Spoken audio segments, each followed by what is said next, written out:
Hey there, and welcome back to Dungeons After Dark, where I, your Dungeon Master Andrew Taylor, sit around and play my favorite game, Dungeons and Dragons, with some of my absolutely favorite people. So, before we begin, we'll do some introductions. So, with me at the table tonight, and all by himself, once again, is Mike Baudry. Digitally tonight, we have Tucker Daigle playing Kazamak. Traitor. We have Kyle Evans playing Vinsire. We have Christian Evans playing Henry. And we have Chris Jensen playing Hitsune. So, before we jump in, we'll do a recap, and then we'll go right into it. We have quite the burner for you tonight. Burn, baby. Last week's session, we got off to a rousing start, jumping in with a auction in the Shadowy Emporium. The previous session, we had seen the first auction go by. We weren't really interested in that item, but when the second item was unveiled, the party leapt at the chance to win the Infernal Battle Standard.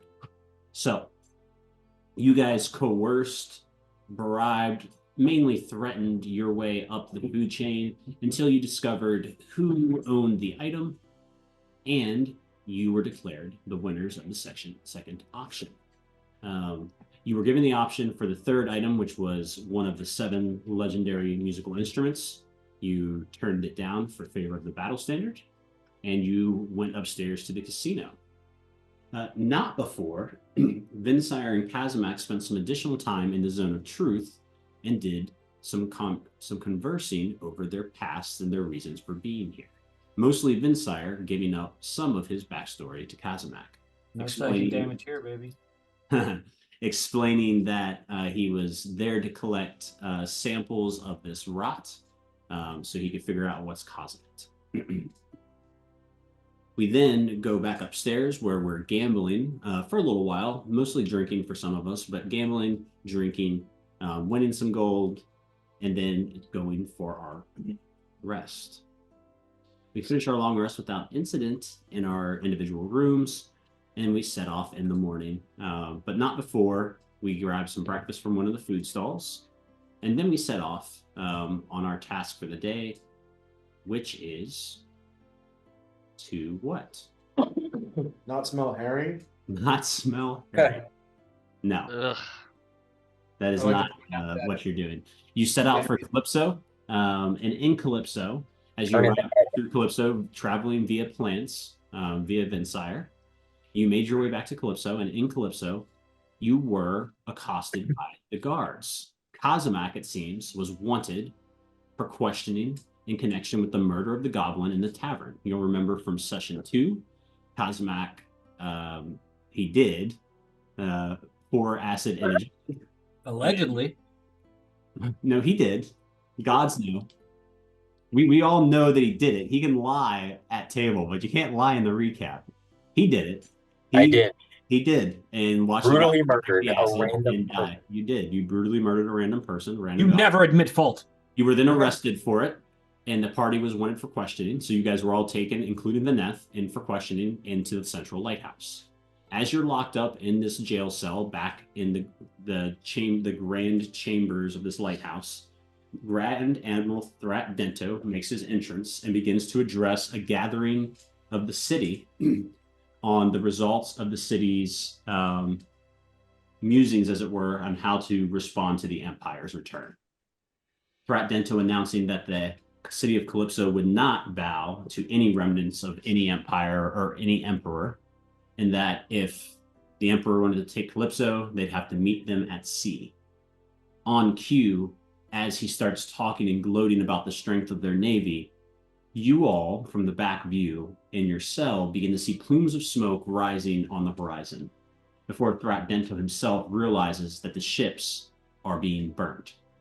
Thrat then thrusts open the cell and offers everyone in the cell a full pardon if they help stop the fires from spreading and or figure out who is causing it. I didn't do anything wrong.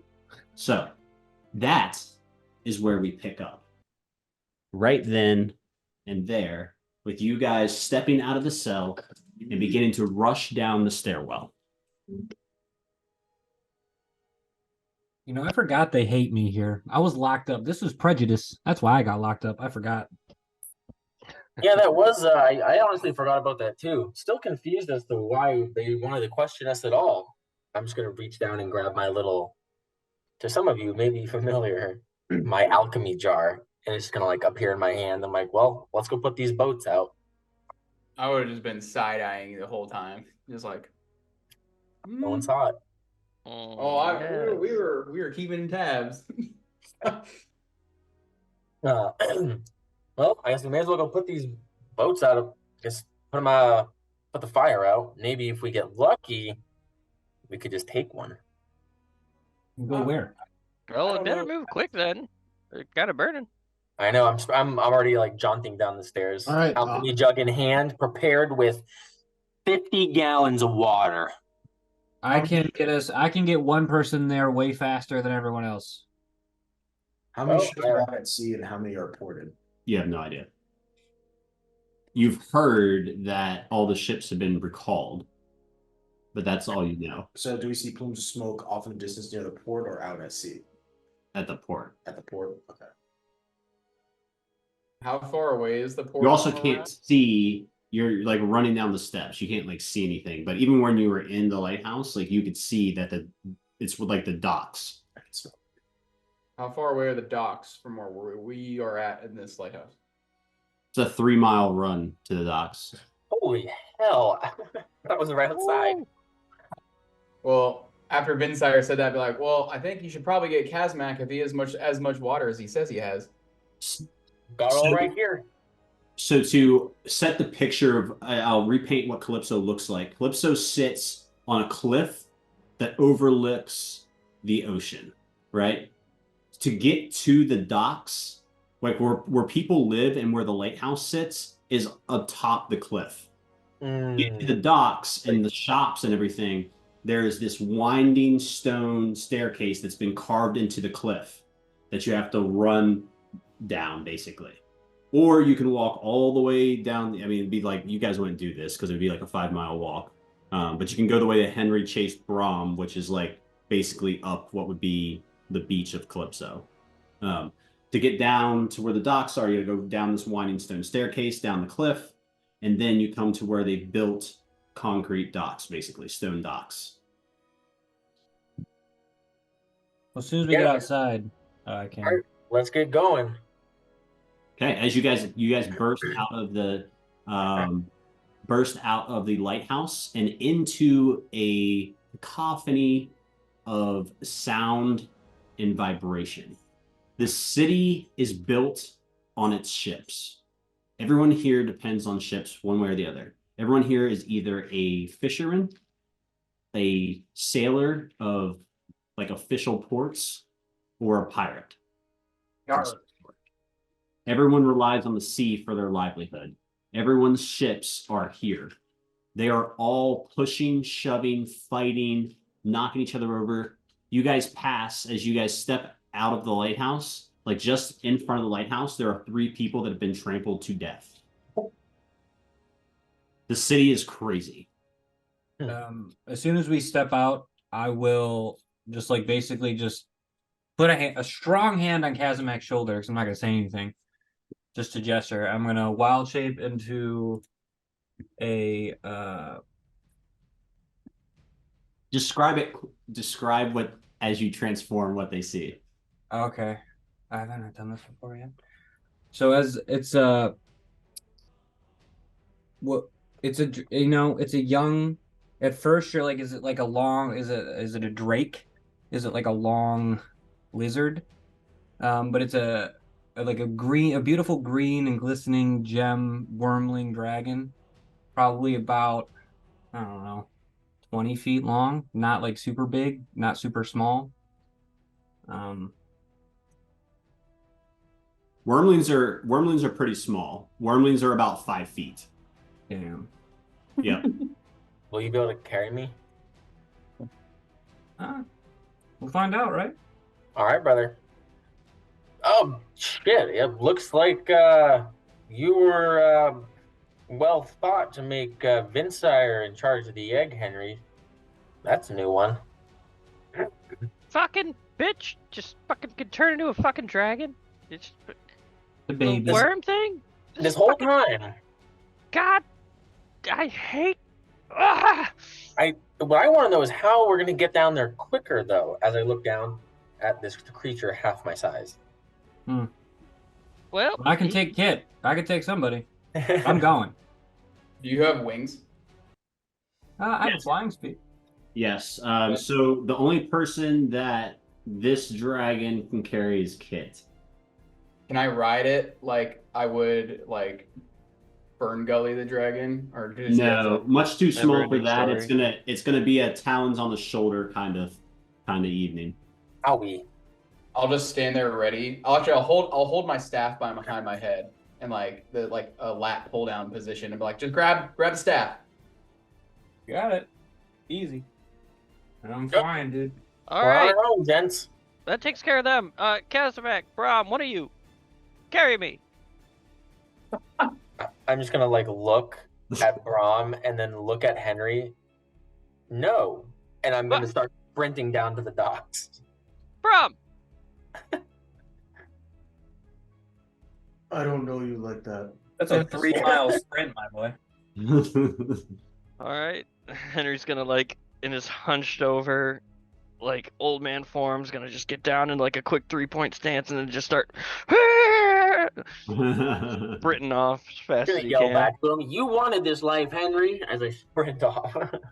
Yeah, motherfucker. Yeah, so Vinsire and Kit basically move at the same speed as the group up until the point My flying speed's 60 feet. If I dash, I got 120. you're a small creature carrying another small creature.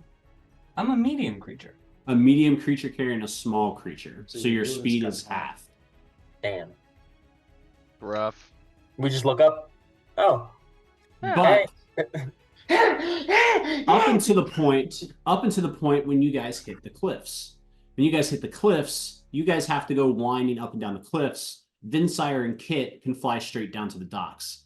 And indeed, as you guys hit the cliffside and start hitting the staircase, and Vinsire and Kit, as you fly down, you get a full view of the docks. The Pirates of Calypso love to claim 4,000 ships. That's because they count every single dinghy, canoe, and rowboat, right? There are about 400 ships of seaworthy vessels, 400 ships that are a part of the Calypso Navy, right? Of the Calypso Navy, there are about 325 ships here. As you come and hit the cliffside, you realize something immediate. It is not the ships that have been set ablaze. It is the sea itself that roils. What are we gonna do about that? Is there anything beyond this? Like, one, how far is the fire out to the ocean? Two, is there anything out on the ocean? There are ships that. So as you guys look over, and you'd be able to see these things. It's broad daylight. You remember it's about 10 o'clock in the morning at this point.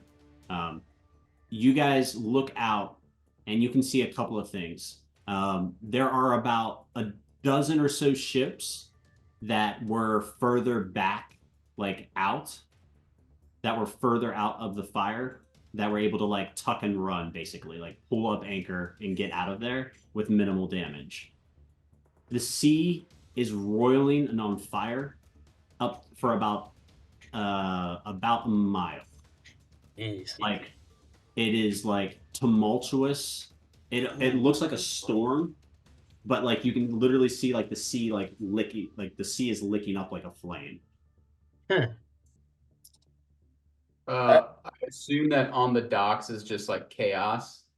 There are people like running up and down docks trying to get on ships, off ships. There are people forming water lines. But the problem is the sea is on fire. There's nothing to do. Nowhere to go. You just kind of can't. You see, Question. the problem is The ocean. That being said, burning. is there anyone on the docks or in eyesight that isn't rushing around like crazy people? Like, is anyone just stopped and looks like they're like more calm and collected? So, Kit and Vinsire can make perception checks. The rest of you can make perception checks at disadvantage as you are still on the stairwell. That's a 16. The dirty 20. Look over there. The dirty, Damn. nasty little 20. 19 and a 5. 5 it is. Got a 6. Oh, sorry, 8. Okay. Brom, did you roll on your perception check? 12. Okay.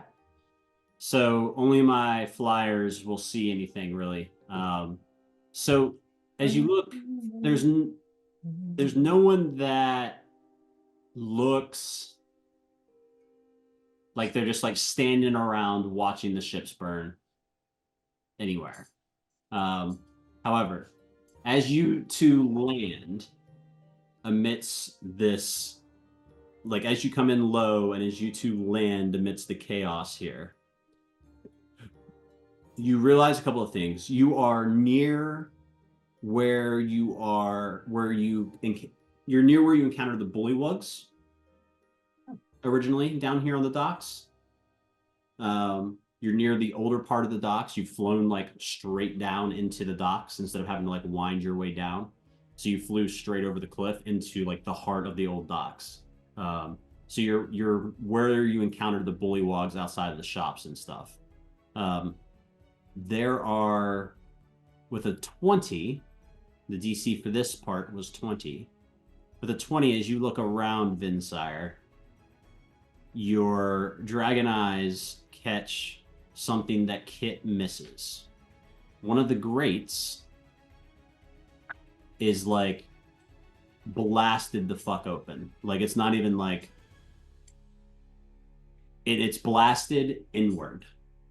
So Not- like so from the outside, somebody like went in from there like hard. from the outside, someone blasted into the sewer system. Glass broke inside, not outside.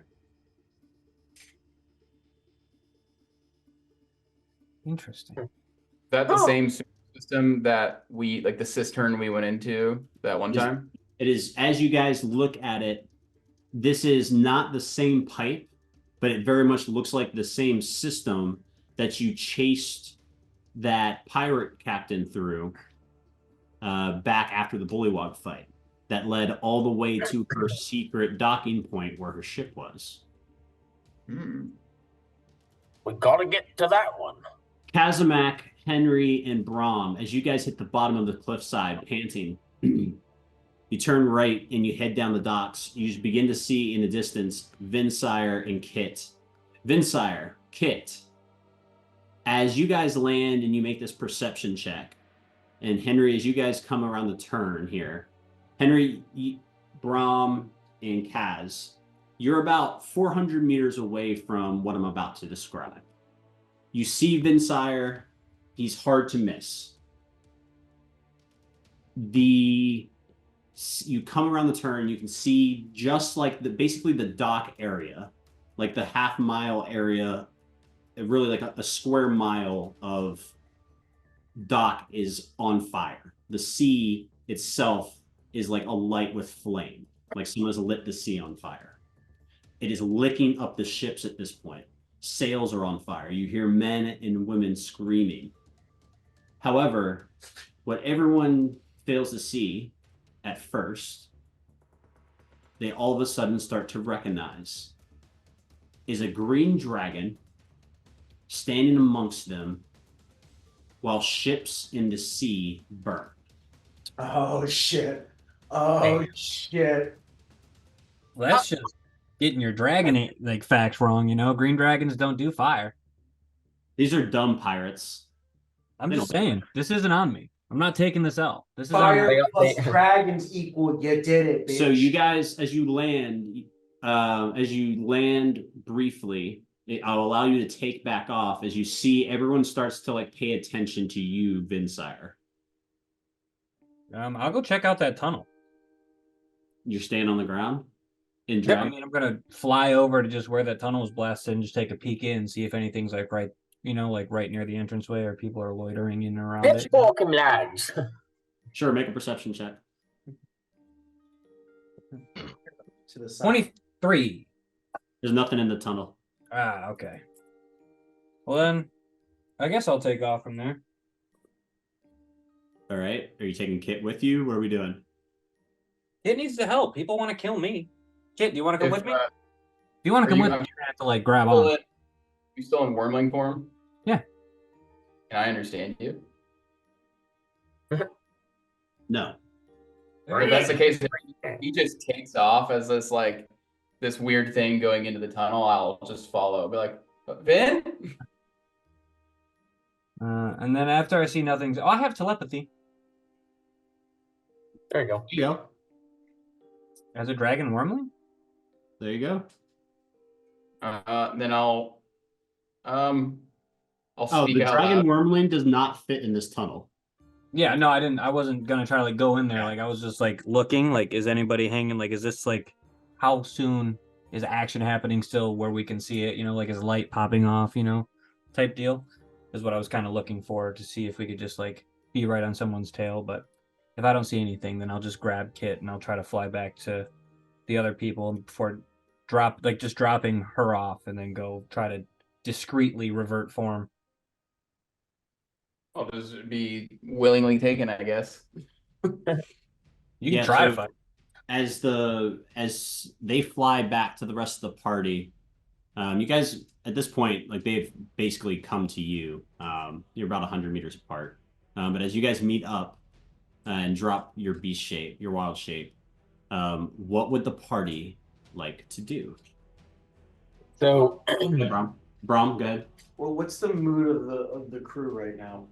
What's the mood of everybody around us? Like they're still running around, or are they still like paying attention? Well, I wouldn't have seen it because you guys would have noticed it. I wouldn't have noticed it. What I would like to do like perception check on like what's everyone doing around me besides like running around? Is anyone like focusing? I'm just gonna see if I can target. You out guys have someone. already rolled a perception check to Okay. see if anybody was standing out, and you did poorly.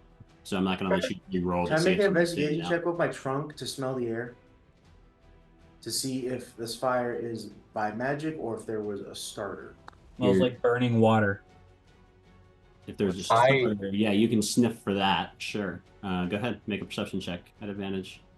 So okay, yeah.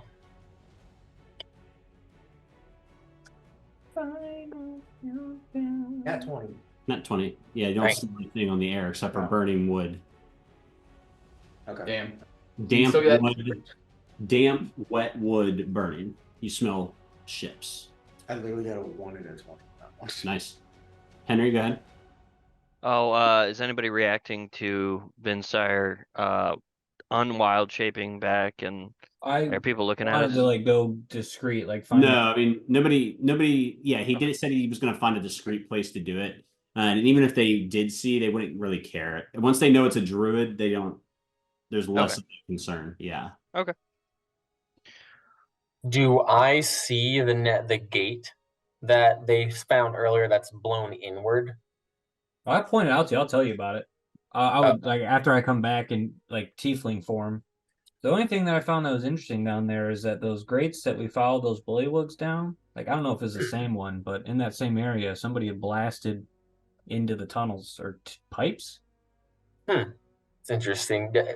I want to look at it closely. Does it look like it was like are we talking like blown apart as in like there's a couple bars that are like bent a little bit, or are we talking like someone used like a shit ton of plastic to blow this bitch apart? Someone kamehameha. It looks like it was blown inward. I mean, there's no plastique, so You know like what I'm talking about? Did someone cast a 9th level fireball to blow this shit open? No, it was kamehameha. I'm basically trying to. Does it look like it was done in a relative hurry, like blown open, or like someone just kind of like tried to get in, like how we did? no. I mean, like again, this has been blown open. So this is This is like about a 4-foot wide tunnel grate that has been blasted inward, large enough. It's been blasted inward enough that a normal sized human could just step through the hole. That is If I had to, if I had to take a guess, I mean, someone probably did whatever that is, and I'll gesture to the sea of flame, and blew their way through here. We've only been gone for a couple days, and we saw that they didn't like the bullywugs, and they repaired these things pretty quickly. So this is probably done shortly after that fire started. So whoever did this is probably at that random dock trying to escape So it sounds like this was a distraction. for something else. Yes. Yes, yeah. So we should go in. Philip, go. Action or a message. It's a hell of a distraction, though. And then point to the mile-long fire. Well, I don't know about a distraction. Maybe more along the lines of, I mean, Calipso's known for their ships, so It could have been a if they message. can't use their ships, an attack Two would be birds, pretty one easy. stone. 2 birds, 1 stone, I think. I died the last time I was in here. Fuck. Don't think about that, Philip. It's okay. Just keep your wits about you and report back to me if you're about to die. Just like last time. I'm glad you guys have a system. It's a good system. It works. They almost die. I feed them cheese. They report back. It works. Yeah. It works. Yeah, I mean, up to 1,000 feet, everything's good. But after 1,000 feet, when you lose your connection, you don't hear anything back. Was there any like splits or winds, or is this a solid 1,000-foot pipe? Oh, it was twists and turns. Oh, I'm taking a right turn. A couple seconds later. Another right, left. It's uphill. Fuck. And then, it's some straightaways in there and between those turns. Okay. But yeah, couple of turns, couple of straightaways, and then she's gone. Okay. All right. Well, do we want to keep press in? I mean, remember last time we got there just before the ship left, so if we're gonna catch them, We must hurry. We must have haste. all right. Who's Dude, going first? I'm just gonna go ahead and start walking. How- I'm How hastily running. How quickly are we trying to go down? Because if we're just trying to get down there, I'll just start running. I'm trying to get down there. I'm not Then- losing the ship twice. Kit will take off at a double dash, which puts me at 80. And I'll just toss in, why not? I'll burn a key point and I'll do Step of the Wind. 20. As Kit takes off, I'm gonna cast message, and just be like, "Well, this is the route Philip took. Right, left, right, straight. It's uphill." And I'll do one little jump at the end to just really increase my distance. I hope you can hear me. Henry!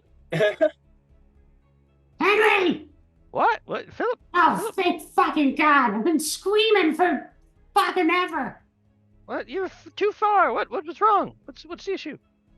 Get your old ass up here. I assure you, I'm working on it. Double time.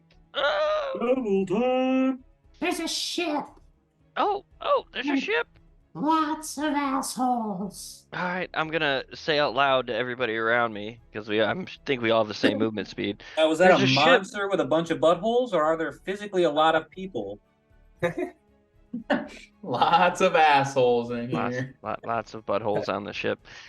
I'll say, hey, there's a ship up ahead, and there's a lot of people. And then I'll cast message again up to Kit, who I assume is just way up there, and relay the same message so everyone's aware. At least a little bit. I'll hear that and burn another key point and do another Step of the Wind. So that gives me, I think, 150. Yeah. There we go. So as you guys burn, as you see Kit just fucking take off Sonic the Hedgehog style, around, reverting gravity around the tunnel as she goes. As Kit, you hit the threshold, you see Philip, and you see at the end of a dock, I will show you what you see, actually. Mm. Give me the map. Zoom that, Yeah, Michael. yeah, sweet. Young chap. Give me that sweet battle music. Don't look. Enthusiastic. How man. dare you? What you see as you come to the threshold is a ship at port, resting Bring out the boat. on one of the old forgotten docks. Resting on one of the old forgotten docks. Just off Boat. is a ship. Boat. That ship, Does it have guns? it does not. It ain't got no sails. It's a boat. It has sails, but sails are a pain in the ass for me to work around. You imagination. It's a boat. Use your imagination. There's one of them goddamn their canoes, right? So on the ship, you see roughly, Kit, 40, 50 people boarding the ship. Got this, bro. They're wearing like normal civilian clothes, but you see that the people that are on the ship, a lot of them are wearing solid gray like mariners outfits. I would like to, once I get to like the opening of whatever tunnel I'm coming out of, I would like to slow down and try to hide with my my hood up. Okay. Like, wait to get there. That way we don't just immediately give away our spot. Okay. Yeah, and as you sit and wait for everyone else to get there, eventually they do. Brahm, you recognize this ship. It's your boat. This ship, sorry, I'm just putting these up here. This ship, Brahm, looks oddly familiar in the daylight, like the ship that you saw at sea. Oh, As in the Great Empire ship that boarded us. No, the other one. He beat me. yeah. Yeah, that ship. Well, you just told me the ship that you fucking sailed in on. I'm like, wait, what? I'm confused. That's the ship. Am I allowed to do anything or no? I mean, it's D&D. You can do whatever you want. Okay. And Be then warned, doesn't mean I'm seeing the bow of the boat, right? I'm sorry? The bow of the boat is pointing towards us. Correct. Can I launch a second level guiding bolt at the rudder? Sure. Stern. I say the way things look, it looks like the stern is in our direction. Yes. Oh yeah, the stern. Yeah. I'm looking at it the other way. Yeah, the stern. That's where the rudder would be.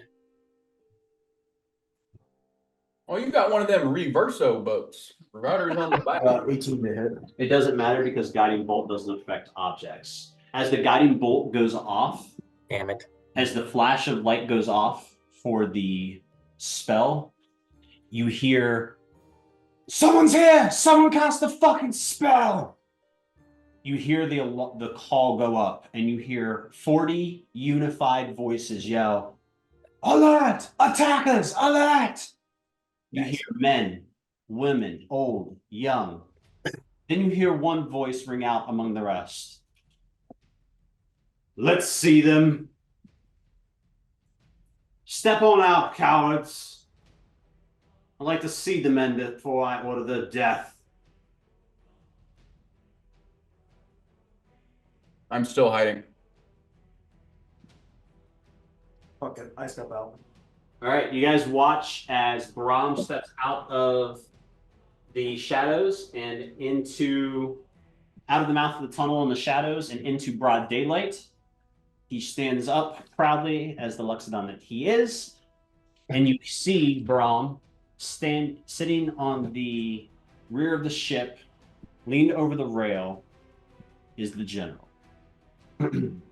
General Durton Flaft. He goes, "I remember you." I remember you. "I would hope so. I'm formidable. You stand out because of your race." As he's talking, can I walk towards the ship? Problematic. "Do not move."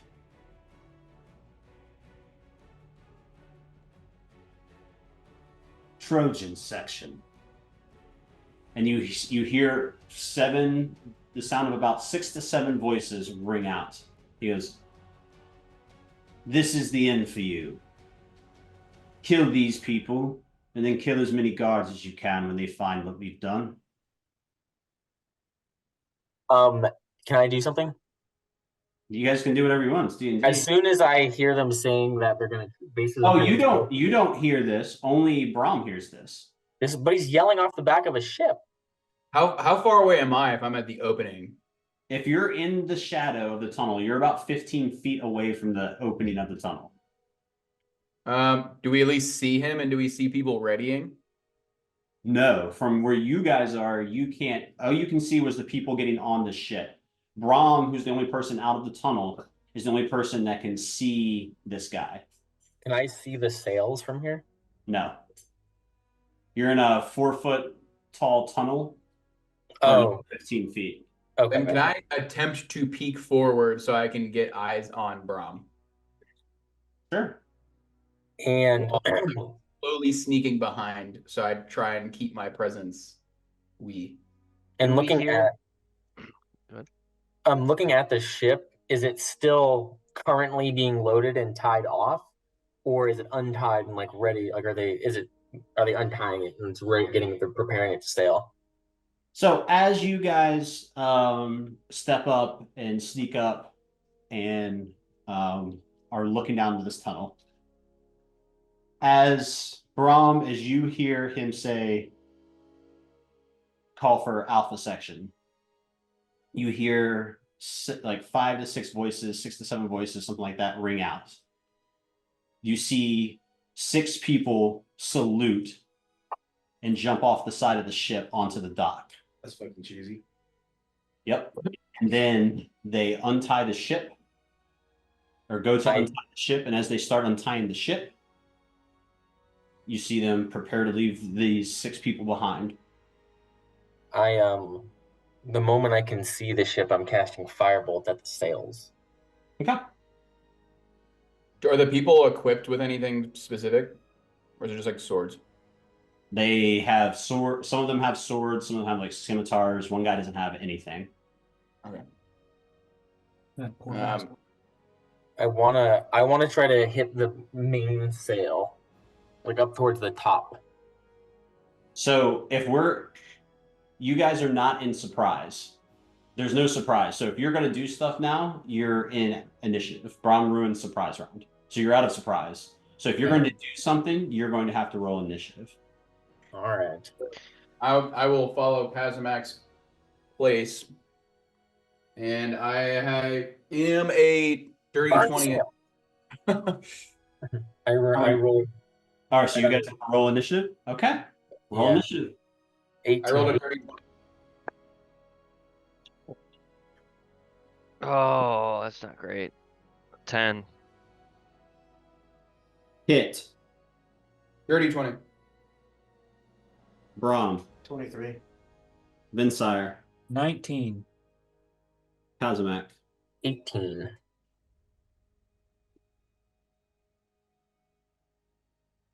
Van Ness rolled an 8.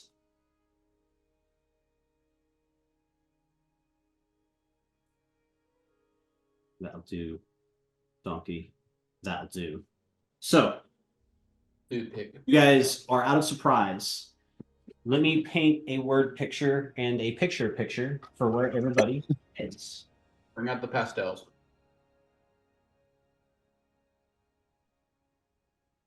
Yeah, Vinsire, Kazamak, and him. Okay, so Brahm, you are standing here.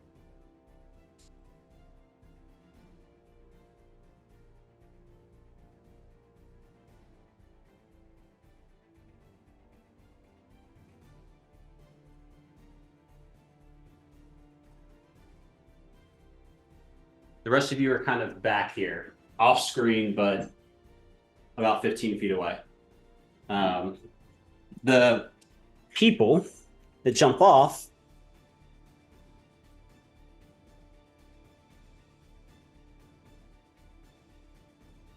land on the deck.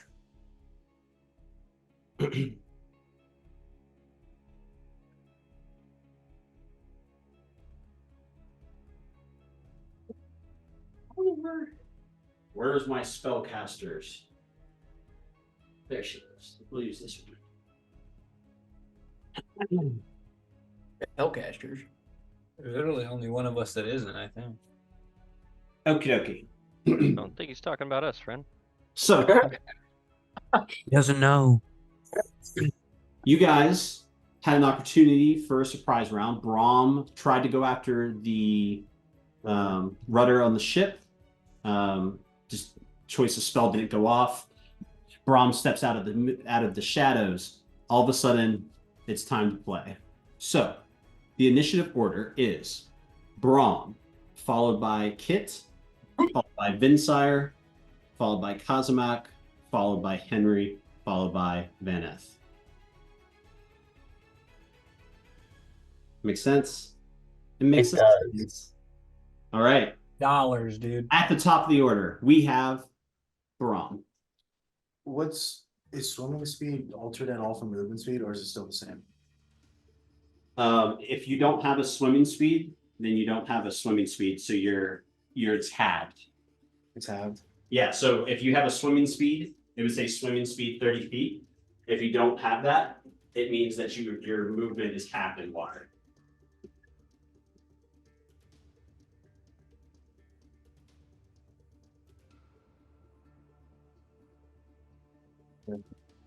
Kit, you were up next. Vinsire, you're up after Kit. All right.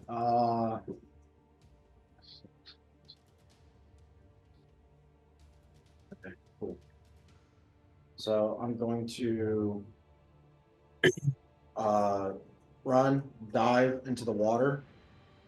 There's 5, and that's going to be 15, and then I'm going to cut that in half. So it's going to give it to the rudder of the ship. Or Okay. No.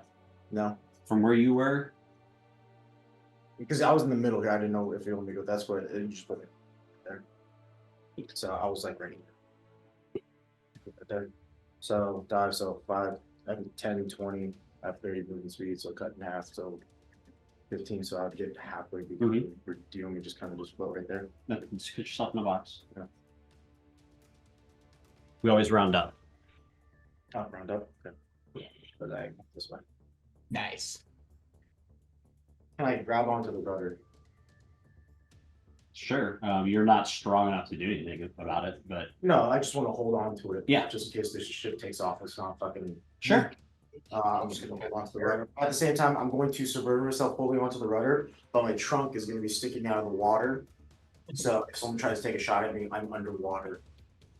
But my trunk is the only thing that's like near the rudder. Okay. I'm hiding, like kind of hiding behind the rudder too. So that's the block. The whole goal is I'm holding onto the rudder on the other side, blocking from these guys. Trunk is out of the water, just making me breathe so I'm not exposed above the surface of the water. Got it. Okay. Brahm dives into the water. Kit. Seeing him Excuse go. me. Sorry. Before you, the ship moves 90 feet. Bye. Whoa! Did I go with the ship or no? Make a strength saving throw to hold onto the rudder. Just keep that thing in place.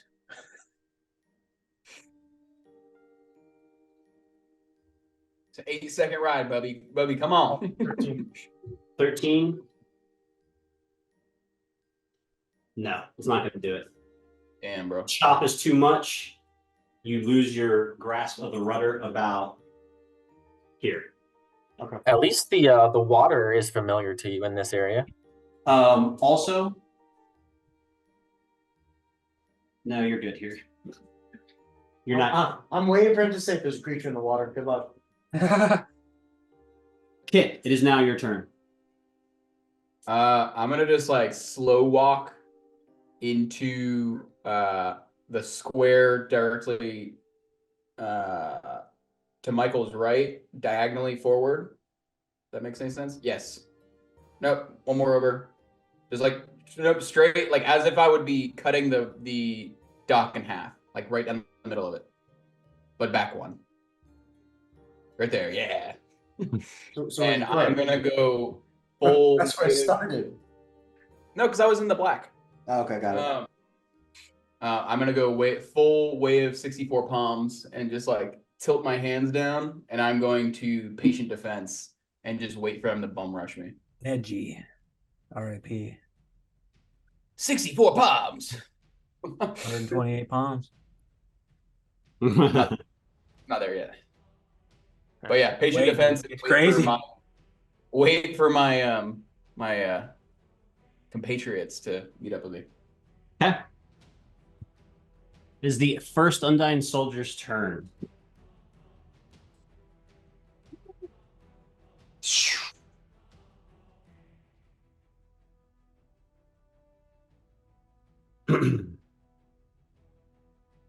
He is going to rush up, and he's going to make 2 attacks. You see, he has this little, like, almost like half spear. It's like a short spear, essentially. Just like basically a pointy fucking short stick. But it is metal, and it looks like it is sharp. As he jumps out twice, let's see what we do here, shall we? Disadvantage. 12 to hit on the first. Rocked my ass. 18 to hit on the second. Second one will hit. Take 1d this minis. This minis. And then I have a question about the banner. Because the banner's out, does all of our stuff already now count as magical damage? Correct. You Cool. guys take, or you take 11 points of piercing damage. All right. Banner's on my hip. That ends the first soldier's turn. Vinsire, you watch as the soldier runs up, stabs at Kit twice. The first one, Kit moves out of the way. The second one hits home. What are you going to do?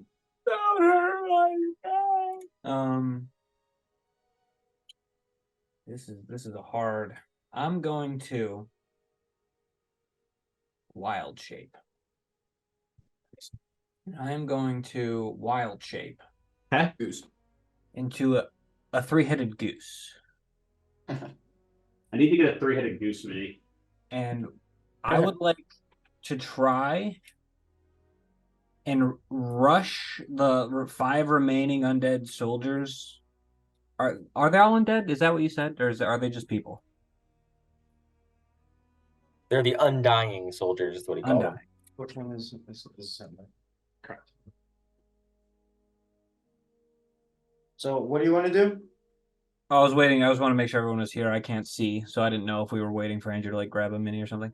I want to try to like You're run. off screen, like right here. I want to run towards them. You know, we've all been chased by geese before. I want to try to like intimidate them to like jump into the water. Honking, Do screaming. you want to be on the dock or do you want to be off the dock? I'll They be all on it. just take turns impaling you. Get this freaking goose out of here. What did you say, Vincent? You said on the dock? Sure. All right, we'll make an intimidation check. All right. Honk. It's like the goose game. Huh? He's an angry goose, so he's hissing. He's incredibly angry. There's a lot of hissing. There's a lot of 19. 18 on the die. As you run up, honking and hissing. The soldiers, you see them kind of like back up a little bit. But then the guys in the back push the guys in the front. And you see the spears coming towards you. None of them jump in the water. Weak. Would you like to attack them? What's that? Would you like to attack them as you run up? I wild shaped. Ah, that's right. You're not a circle of the moon. You have anything else you'd like to do? That's all my action economy. I'm just going to kind of stay at the front of the dock then. I'm going to be a meat shield. Okay. It is now the second soldier's turn. That soldier is going to turn and slice at the goose. Goose is cooked, cow. It's, stab at the goose twice. He'll be all right. The first one is a AC. 17 to hit. Sure. Second is a 22 to hit. Nope. How does that work? You might be asking yourself. I was lying. Of course it is.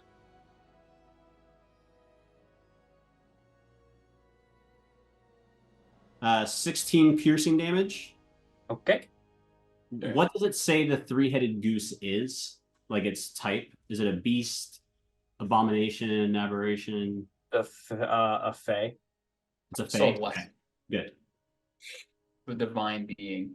That ends that soldier's turn. It is now this guy's turn. You guys see a guy in the back who does not look like the rest of the soldiers.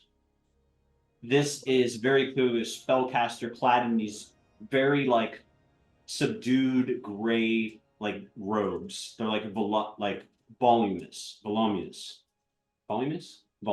Voluptuous works. Yeah. Voluptuous. There you go. Voluptuous. Volume. Anyways, robes are Luminous. voluminous. Thank you. His robes are voluminous and they're fancy as fuck. He's gonna cast a spell. So this boy, Fireball. no, Boat. No, it's a 9th level Ninth level chrono magic spell. power word kit. It unleashes the dragon and I hold the dragon egg up. Ah! I'm just reading something real quick. oh, that's never good. If it's something Andrew has to read, it means it's bad. Okay. Just wanted to make sure. I just wanted to make sure I got everything on this. Just want to make sure I can actually TPK you guys in this one turn.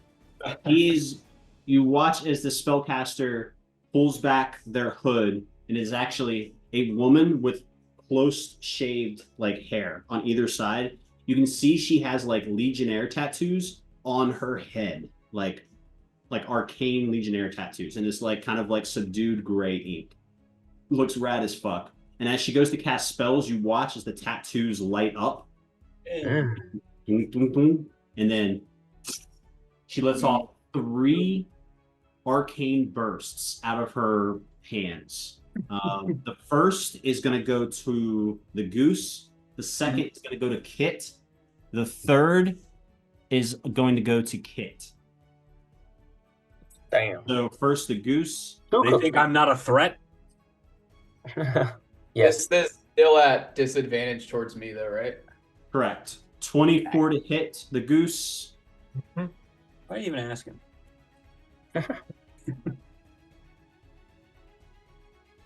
I'm rolling terribly. I Good. beg to differ.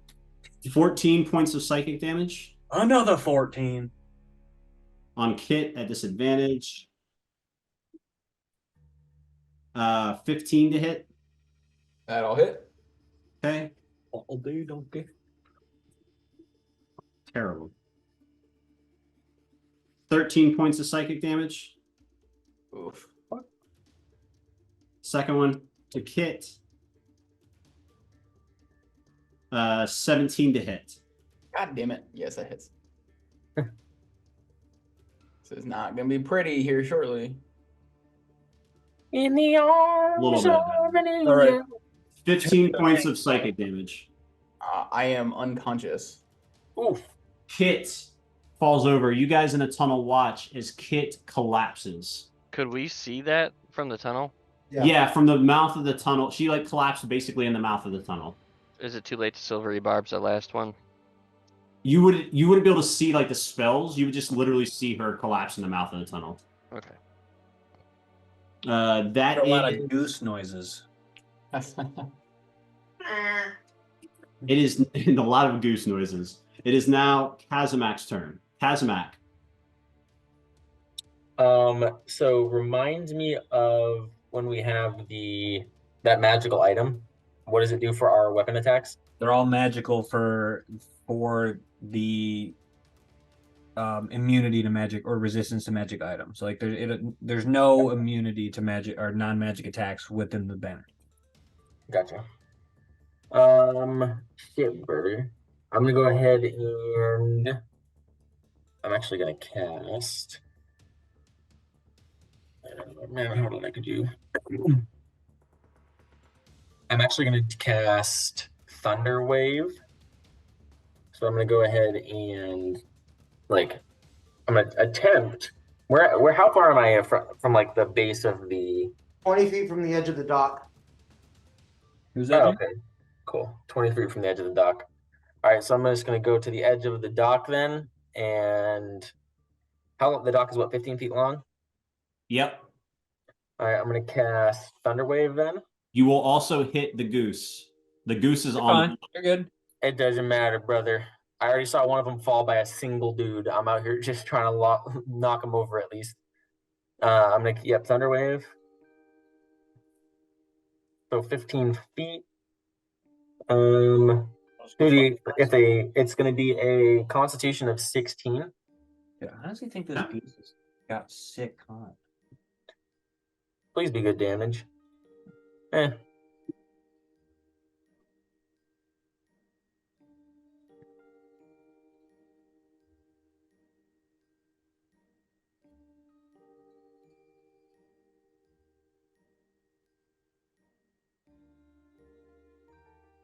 Please fail.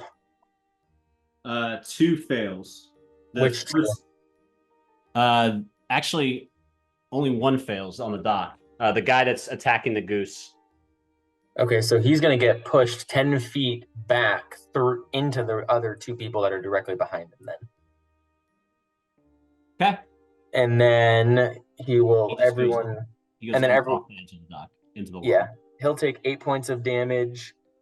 And then everyone else will take 4. That's saved.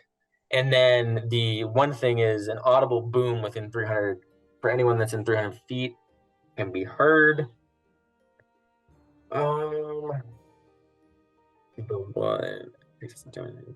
And then I'm going to have Adam just go basically sprinting past me as I retreat.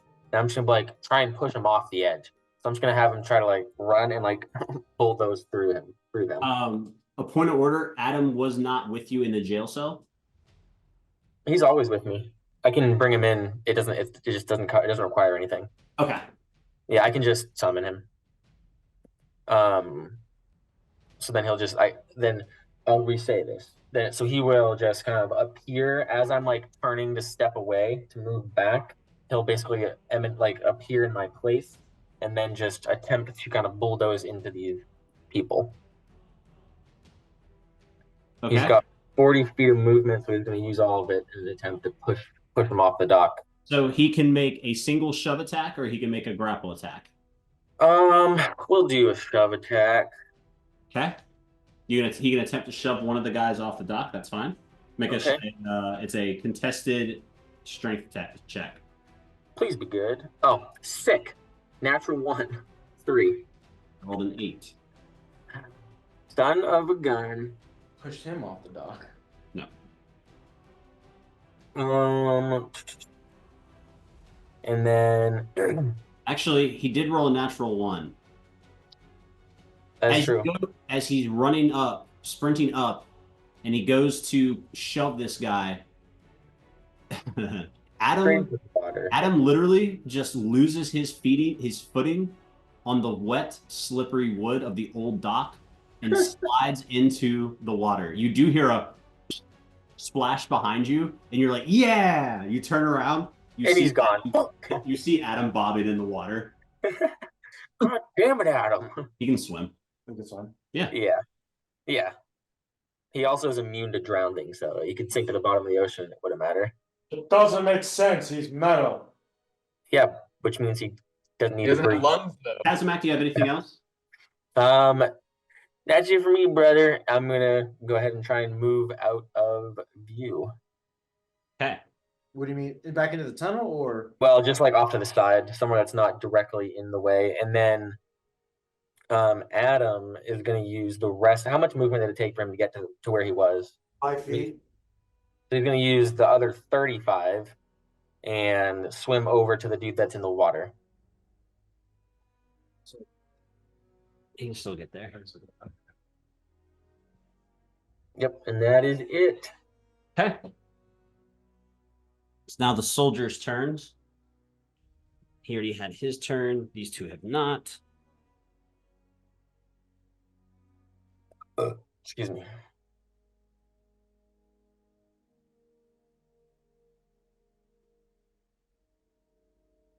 Look at us going hard at level 4. All right. Trying our best. First one is going to take 2 attacks on Kazamak as he retreats. They'll both be at disadvantage Why is that? because the cape I have. Got it. Until they hit you, and then it's normal. Correct. I'm still gonna throw up shield just to be safe. He wasn't looking for your approval. It is 19 to hit. That will see plus 5. That will actually not hit. Okay. Second one, natural 20. Oh wait, hold on a second. No, the 19 would hit.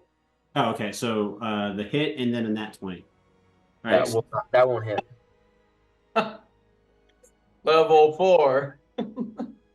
Level 4. All right, Five. it's up to you, Henry. Save us. 5 points of piercing damage on the first. Ooh, that's going to hurt. 17 points of piercing damage on the crit. Owie. Damn. You got this, Henry. Now for the 2 attacks on my 3-headed goose. The first attack will miss at a 10. Second attack, also a 10. Let's go. Both of the spear thrusts run up. Maybe he is a little frightened of this fucking goose because he's dude. Yeah, The goosenecks right. just whoop. Goosenecks matrix out of the way. That soldier's attacks are wasted. That brings us to Henry. Oh boy. Henry's gonna meander out of the tunnel. How I far? got Kit dying to one side of me. You see, it's broad daylight. You see Braum out like 30 feet in the ocean. Okay. Just treading water. Someone's dead. You see a familiar 3-headed goose fighting a soldier of an obvious Grey Legion soldier. You see Kit unconscious with a soldier standing over her. You got Kazamak fighting a soldier, and then Braum out in the ocean, and you see the ship sailing away. A robot drowning someone in the ocean. Alright, I'm gonna do I want to do the spellcaster or do I want to what do I want to do? I am going to probably has high wisdom. Well, maybe higher intelligence. I'm going to turn to the spellcaster. Okay. And I'm going to say, I suggest you sit down and wait quietly because we will have some questions. Okay. And cast suggestion. All right. Before your spell can go off, it's not counterspell. It's a reaction called Instinctive Charm.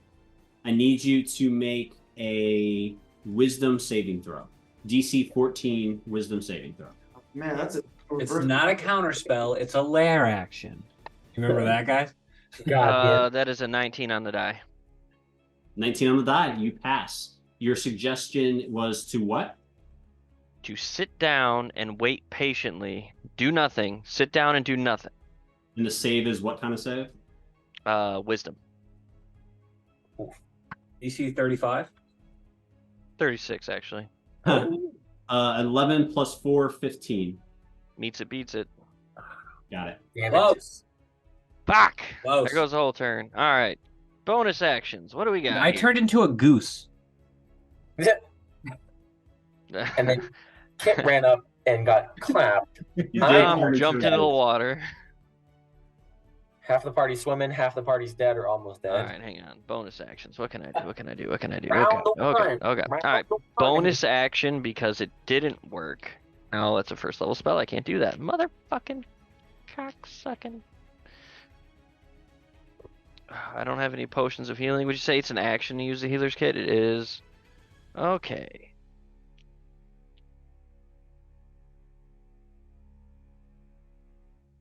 I will back up, DM. Got it. Got him back. I don't Mark. even know these people.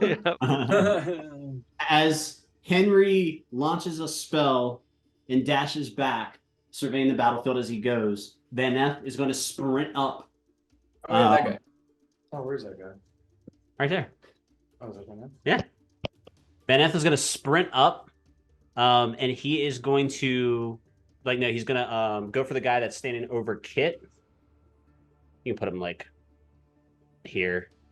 And he's got 40 feet of movement. Van Eff, on the first thing he's going to do is take a longsword attack. I'm going to expend a martial die to add d8 to the attack roll. And thank fucking God that I do. This is Van F, right? I'm allowed to cheer when you do good? Yep. Okay. Woo! 17 to hit, which will, I believe, hit. It will just hit. So he will. He's do there. That's an extra D. Oh, then that is a disarming attack. So this guy needs to make a strength saving throw. Fighter go burr.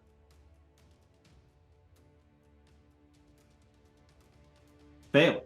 Drops their weapon and takes 1d10 worth of damage. Nice. 10 points of damage. And they drop their weapon. Nice. Yes. Then, as a... Oh, you know what? As a bonus action, Van Eff is going to phase step in front of the wizard. He's then going to action surge. Nice. And he's going to take an attack. This is going to be a... Oh, you know what's going to be even better? He's not going to hit the wizard. He's going to do a fainting attack. So he's going to bait and switch. Sorry. He's going to bait and switch with Vinsire.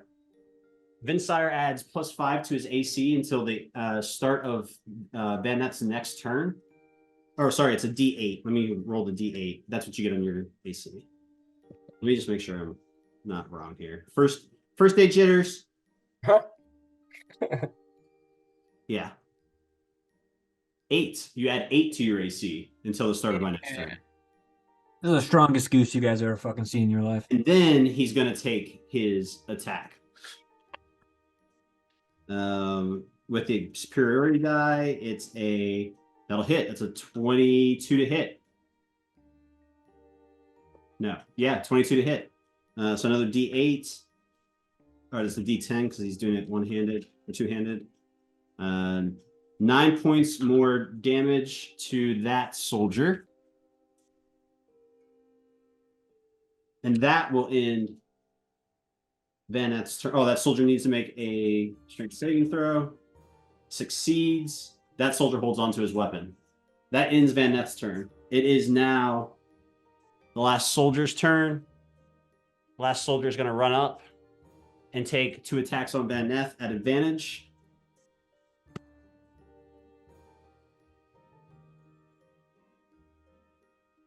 Uh, 15 will hit Van Eff. You'll remember he has no armor.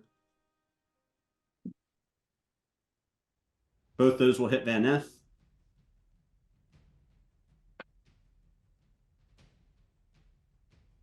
$16 points of damage to Van Eff. Great. That hurt. Oof. At the top of the order, it's Braum, followed by Kit, followed We're by swimming back. soldiers, followed by Vinsire. All right. 5, 7, 10, 20, 30, 30, 30. No. No, right. I'm gonna cast bonus action healing word at Kit. It's gonna be 10 points of healing to Kit. Hell yeah. He's alive. Are you a life cleric?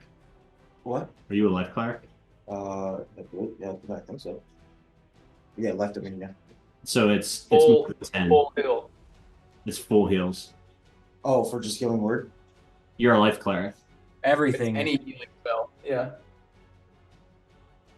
Oh shit. I don't know if that's what I oh shit. Yeah. So it's just the maximum amount. That's cool. So is it still 10? You guys are level 9? No, he doesn't get that yet. Yeah, I haven't unlocked that yet. It's 10 points of healing, but it's also a bonus to the spells. There's a thing you get. Let me see your feature. I can't remember the stats.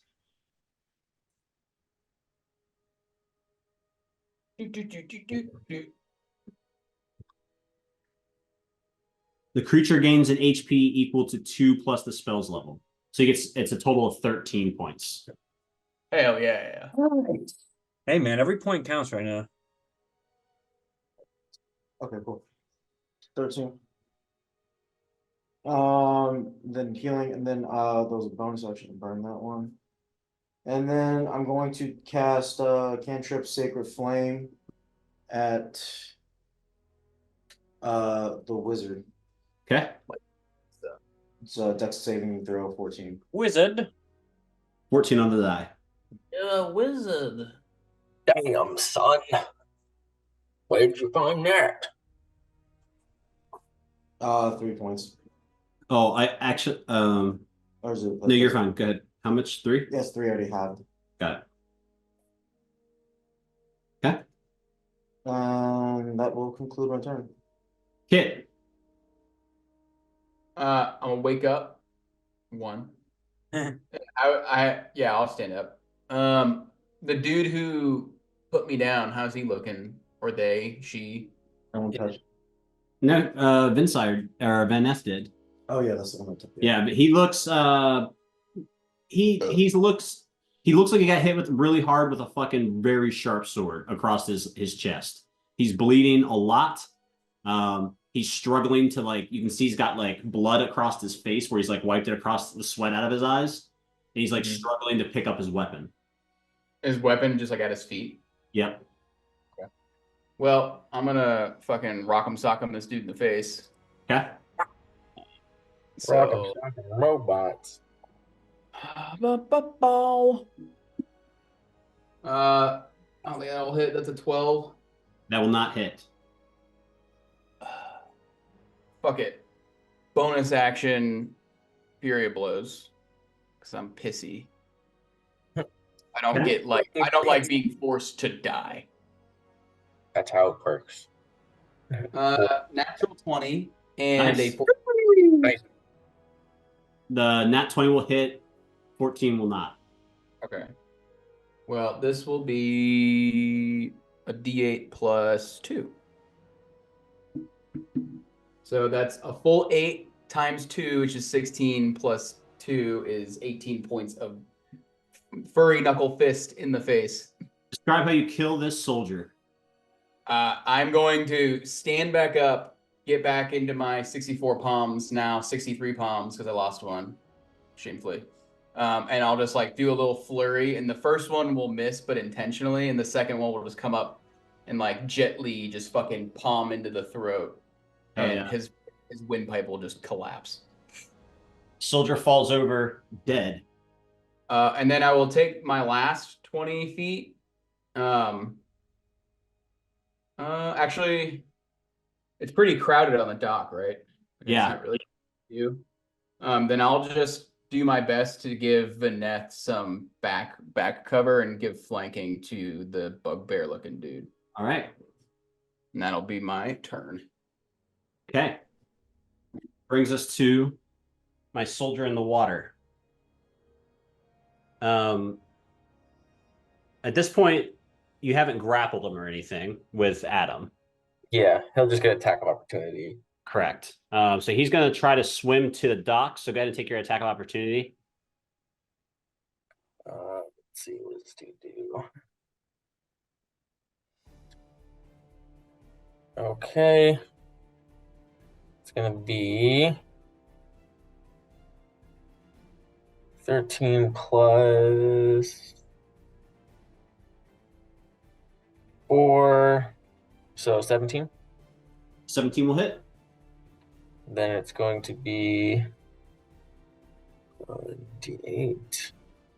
Oh, 10 points of damage. Okay. He's That still was up. a good roll. 8 on D8. Let's go. He's 10 still damage up, but he leaves a trail of crimson as Adam's blow hits him and leaves a trail of blood as he swims to the dock. He makes it to the dock. Is going to take his 2 attacks on the 3-headed goose that's in front of his wizard friend. Square up, fool. My AC is 21 right now, so. Okay, both of those bounce off. They hit the goose. You guys watch as the spear hits the goose, and you see this metal spear slightly bend. Mm. Iron Goose. It's the Iron. That is that soldier's turn. Gooseman, it is your turn. I'm going to unload on this. The wizard's right in front of me, right? I'm not mistaking what I'm seeing. Anything there? I don't know if there is. Do they get a free intimidation attack now that they are bending swords against this goose? One more time. The Vincent. wizard's right in front of me, right? Correct. Okay, I'm going to unload on him. Beak and wing attack. We got. Does a 15 hit? It does not. The wizard? Oh, the wizard. Yes, it does. Thank God. Sorry, I was looking at the wrong stat sheet. Okay, cool. And then, so Good that's call. going to be.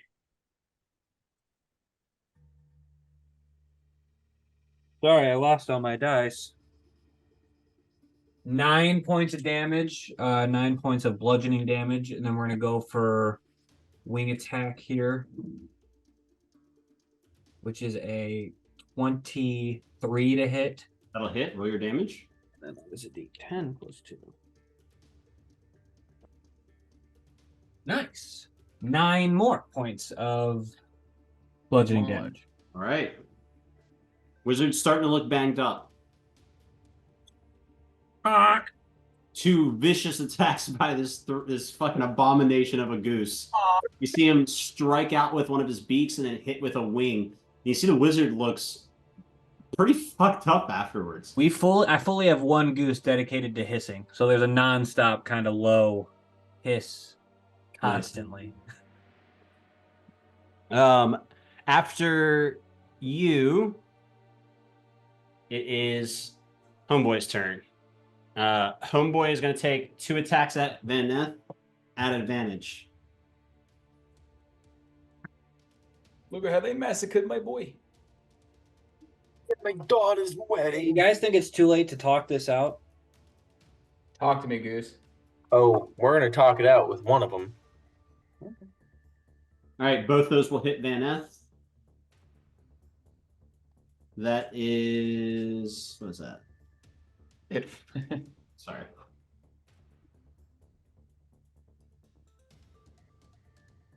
D8. Ooh. Ooh. Max damage. 22 points of piercing damage to Vaneth. That's a lot of damage.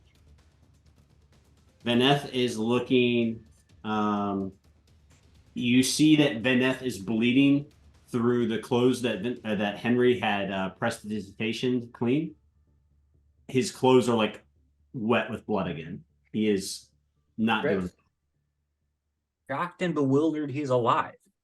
It is now the wizard's turn. I need to roll a d6. I got a 6. Uh-oh. And that means He is going to let off 2. 3 arcane bursts again. This time, one straight down the tunnel at Henry. Try me, bitch. One at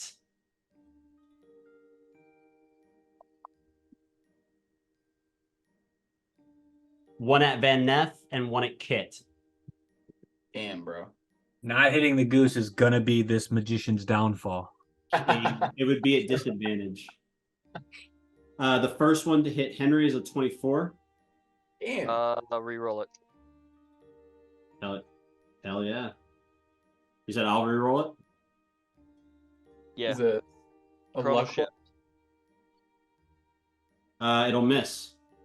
Woo! That's why we do it. Second one to Vaneth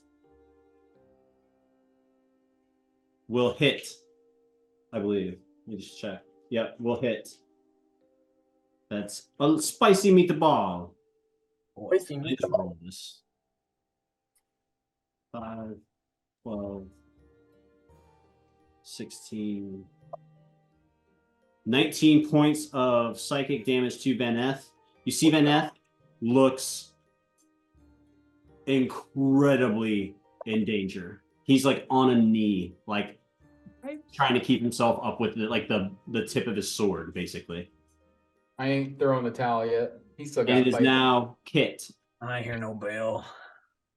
Kit, yours will miss. Yeah. Vaneth hits home. You see the wizard sends out these 3 arcane bursts out of the palm of his hand, out of his right hand. And the first one goes to Henry, and it looks like it's going to take him for a second, and then it misses wildly. Second one hits Vaneth square in the chest. The third one, Kit, is able to dodge. That is now Kazamak. I am going to like be like, oh, shudder back a little bit, and then in an attempt to surprise him, I will have my jug in my hand, and I'm going to attempt to empty all 8 ounces of acid directly on his face.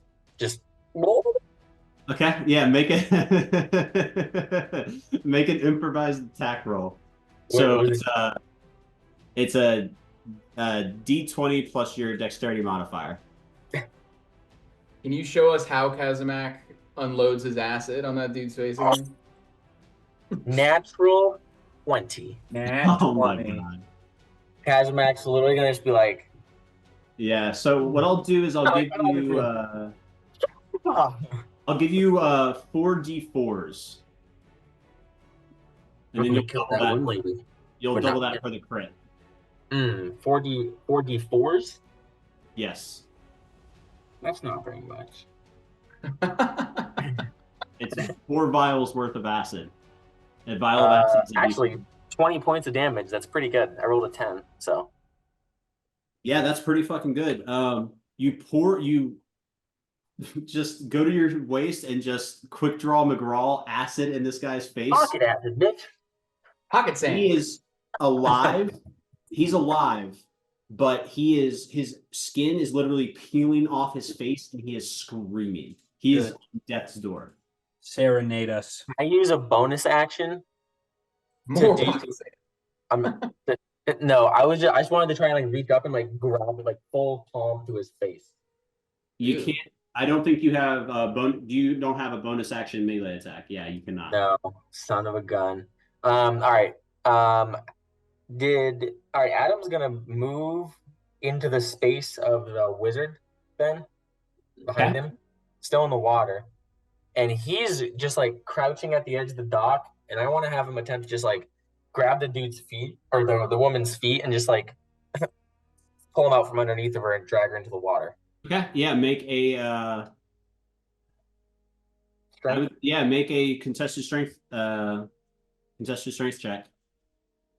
That is a You can make it at advantage for him surprise.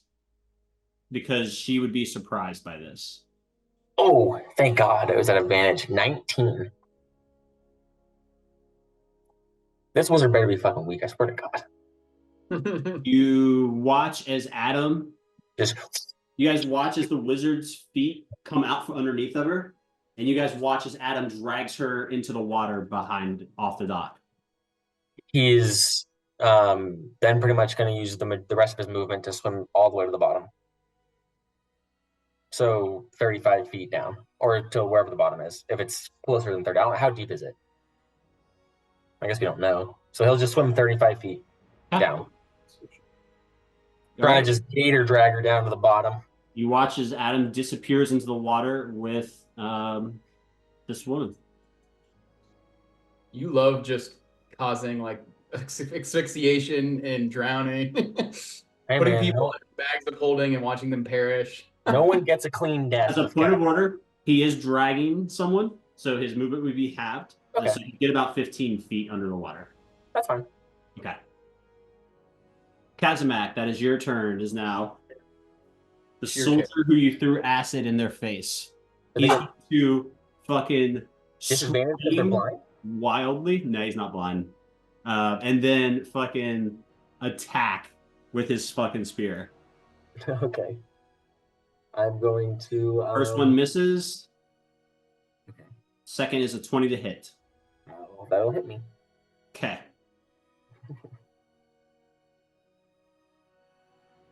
It's just murder duo between Kazamak and Adam. He knows what he's about. Creature from the- 7 points of piercing damage to Kazamak. I am going to roll a d12 and decide to not take that. Yeah. I will be using one of my feats. Stone's Endurance. Let's see if I can take away all of it. Oh, sweet. 10, so I don't take any damage. Nice. After that soldier's turn, it is Henry's turn. Right? Henry's gonna pop back out of the cavern. Come on, people! All right, the bitch is gone. Which one around Veneth is looking the most fucked up?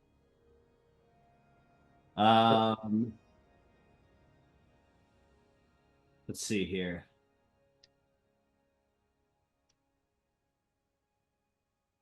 The one that looks the most fucked up is the bugbear. Okay. Okay. I am going to cast Scorching Ray. Yeah. Hell yeah. 3 rays of fire, targets from the range. Okay, so I can multi-target. I'm going to send 1 at the bugbear and 2 at the guy behind Veneth. Okay. First one, the one with the bugbear. That is a 16 plus 7. I imagine that hits. That'll hit. 23. Thank you, math guy. Ooh. No, that wasn't me. That was the fourth grader I keep under my bed. Wow. That's gonna be 9 points of damage. 9 points of damage. Okay. All right. Fortune Ray hits him square in the chest. You see him take the damage in full. All right, guy behind Vanna. First one he's gonna take is a net 20. Hell yeah. Boom. Let me roll the other one. The other one is it's just an 11. That will not hit. Okay, so nat 20. For 12 damage. Hell yeah. Not a good roll. You see him take the scorching ray to the chest. He's looking pretty scorched after that. Pretty singed. Right. Then I'm going to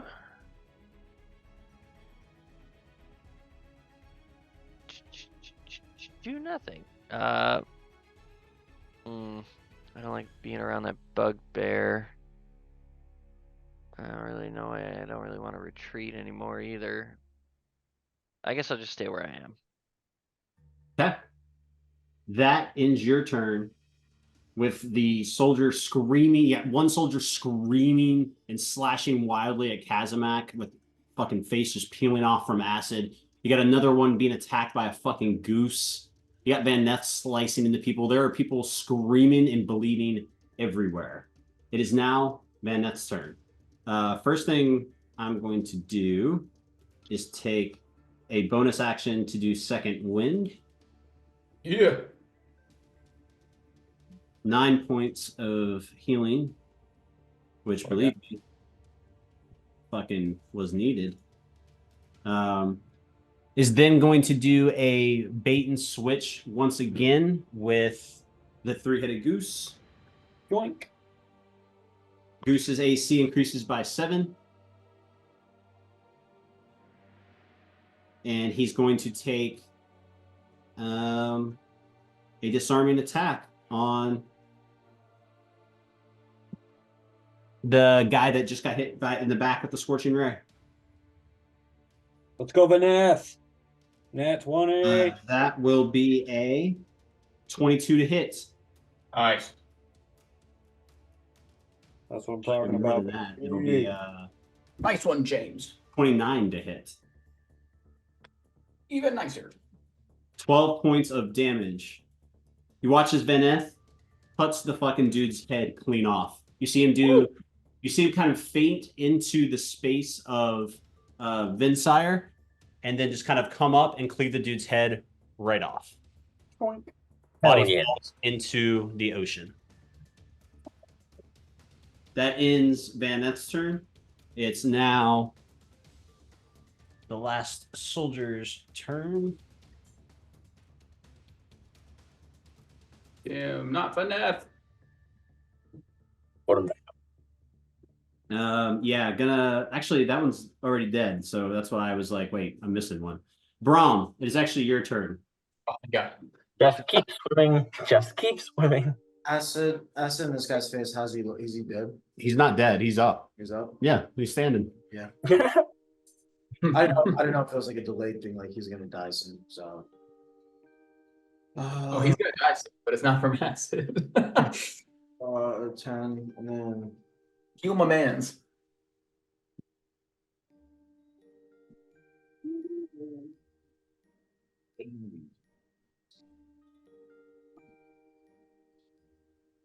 I'm just gonna do Toll the Dead cantrip. Okay.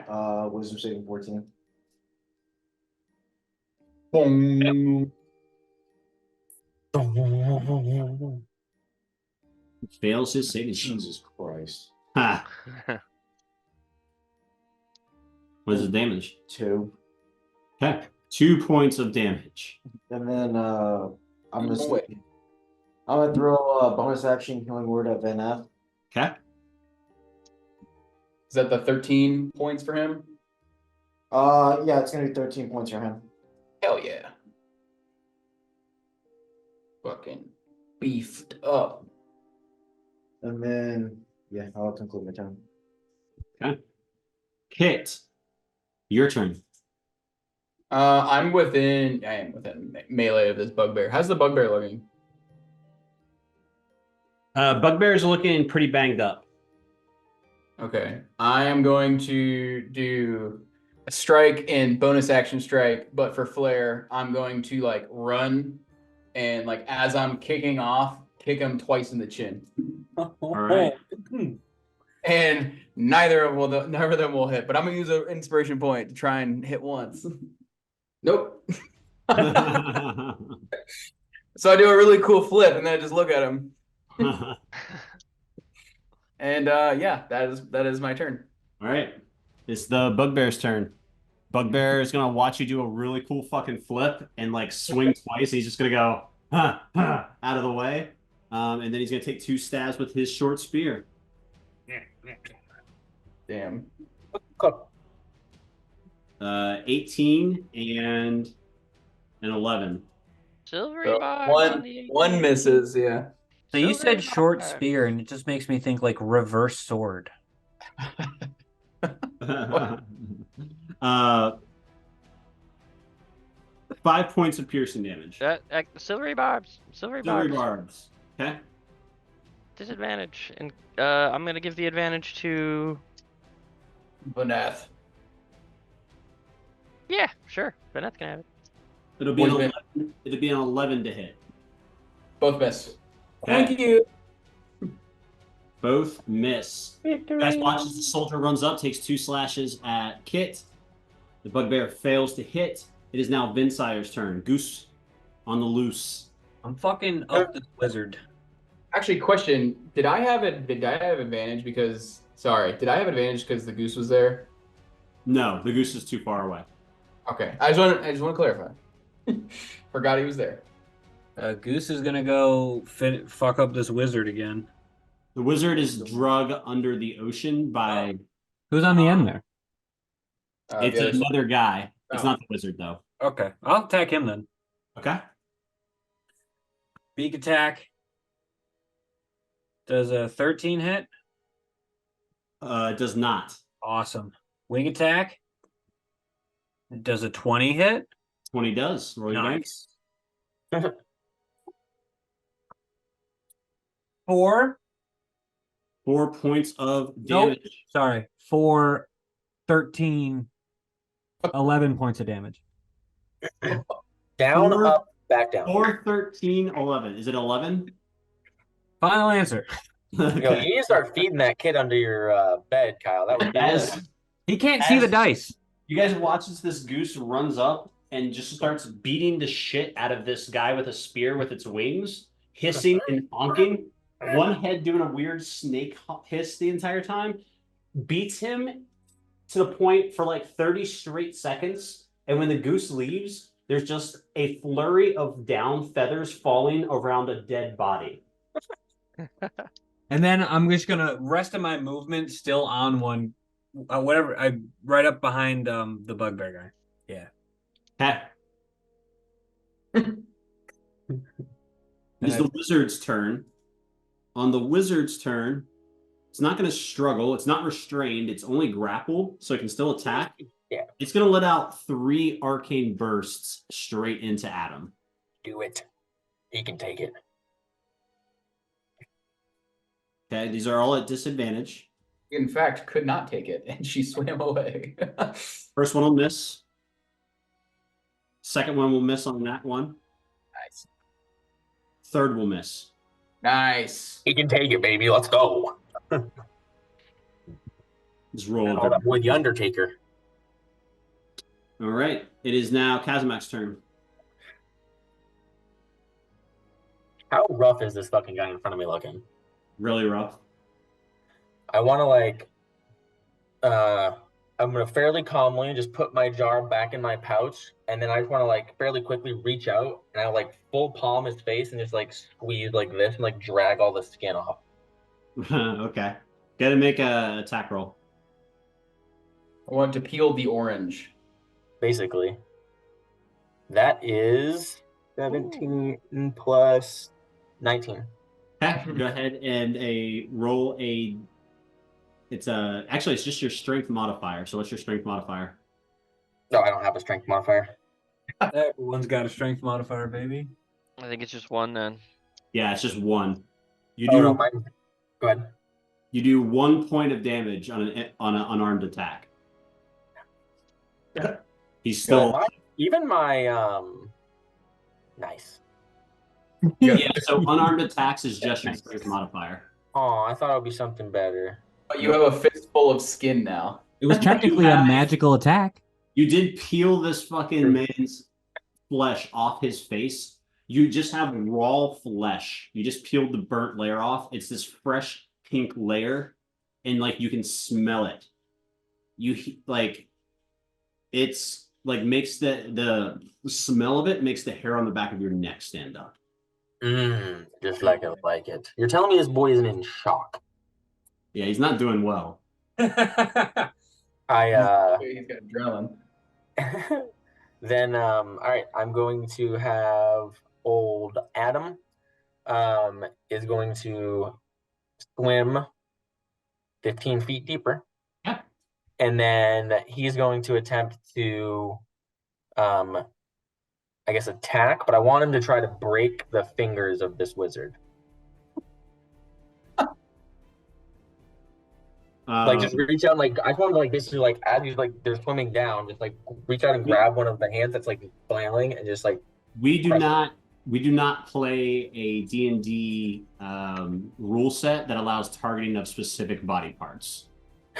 not even if it's to disable from spells. No. Nice. There's nothing in the rule book that would allow now if you like Okay. if we're like That's role fine. playing that you cut a guy's hand if I say like, oh, you cut a guy's hand off, that's a different story. Okay, that's fine. Yeah. He will just take a normal ass attack. I guess I won't torture people. Well, I just wanted to disable the magic. Excuse me. At least not in combat, maybe after. Yeah. Oh, that Role playing probably we can do. probably He won't wants hit. to That's play. 14. will not. That will hit. Ooh. Nice. Then it's going to be 11 points of damage. Okay, 11 more points of damage to the wizard. We are now 30 feet underwater. Okay. Actually, it's I move 20 feet because I have my full movement now. You're already at the bottom of this very. I mean, you're right off the deck, so you're only about 40 feet deep, but you're at the bottom. Perfect. I know I'm going for my next turn if it doesn't escape. That's it for me. It ends Kazamak's turn. It is the soldier standing in front of Kazamak, who Kazamak just peeled the fucking skin off of. Fuck! I'm gonna fucking gut you! I'm just laughing maniacally. Oh. Natural 20. Let's see what the damage is. Yeah, let's see. I don't 85 points a day. Oh. I don't think. I guess he could.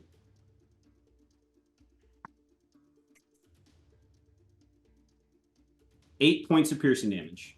I rolled my stone's endurance, but it was only 1. So How many did you get? 2?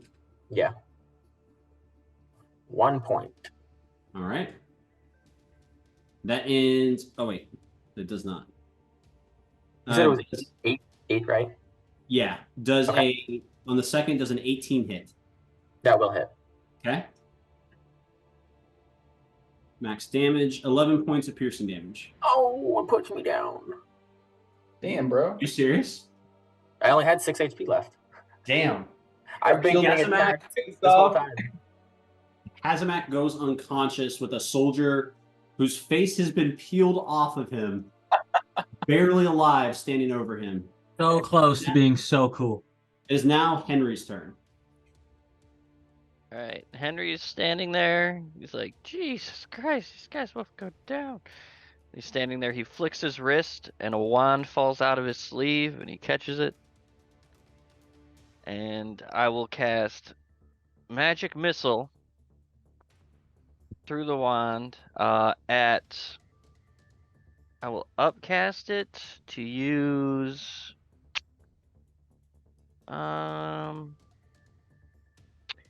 I'm gonna shoot 2 darts at the one that just took down Kazamak, Got it.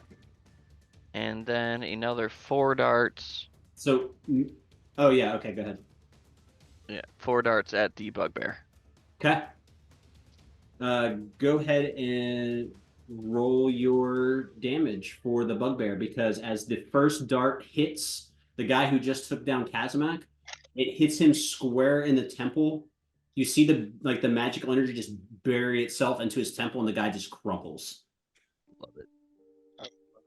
All right. So, and that leaves 4 darts. All right, we have 1d4. Let's do this the long way.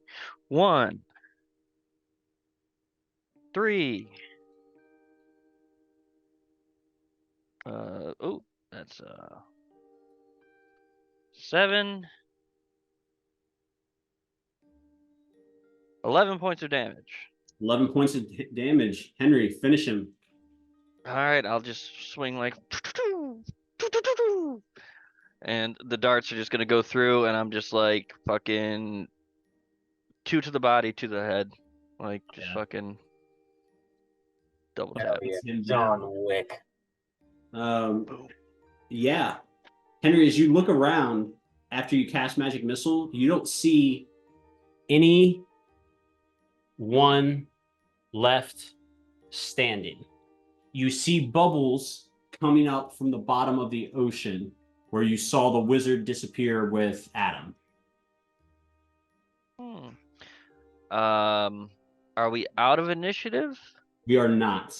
It is now, after your turn, it will be Vaneth's turn.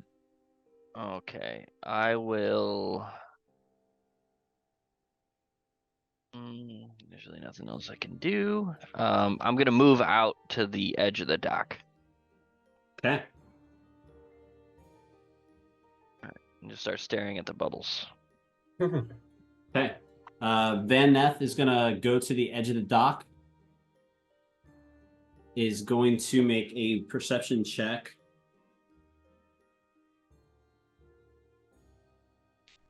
Rolled a nat 1. Tracks. Yeah, so he's just going to take a Eldritch Blast at disadvantage. That's what I got. Oh, not bad. 15, and I believe that will hit the wizard, whose armor class is 12. So Van F gets the roll. Eldritch Blast. Wait, did you say Van F shot her through the water? It's Eldritch Blast. Ooh. Force damage, baby. Yeah, I rolled a disadvantage and still hit. That's 6 points of damage to the wizard. Wait till this goose gets down there. After Van F's turn, it's Brahm's turn. Let's see here. Get off me there, man.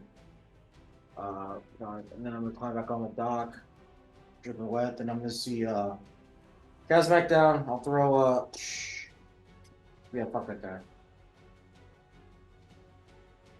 I kid. I'm gonna walk over to him and do cure wounds on him. Yay! What do I do? I know how to fucking do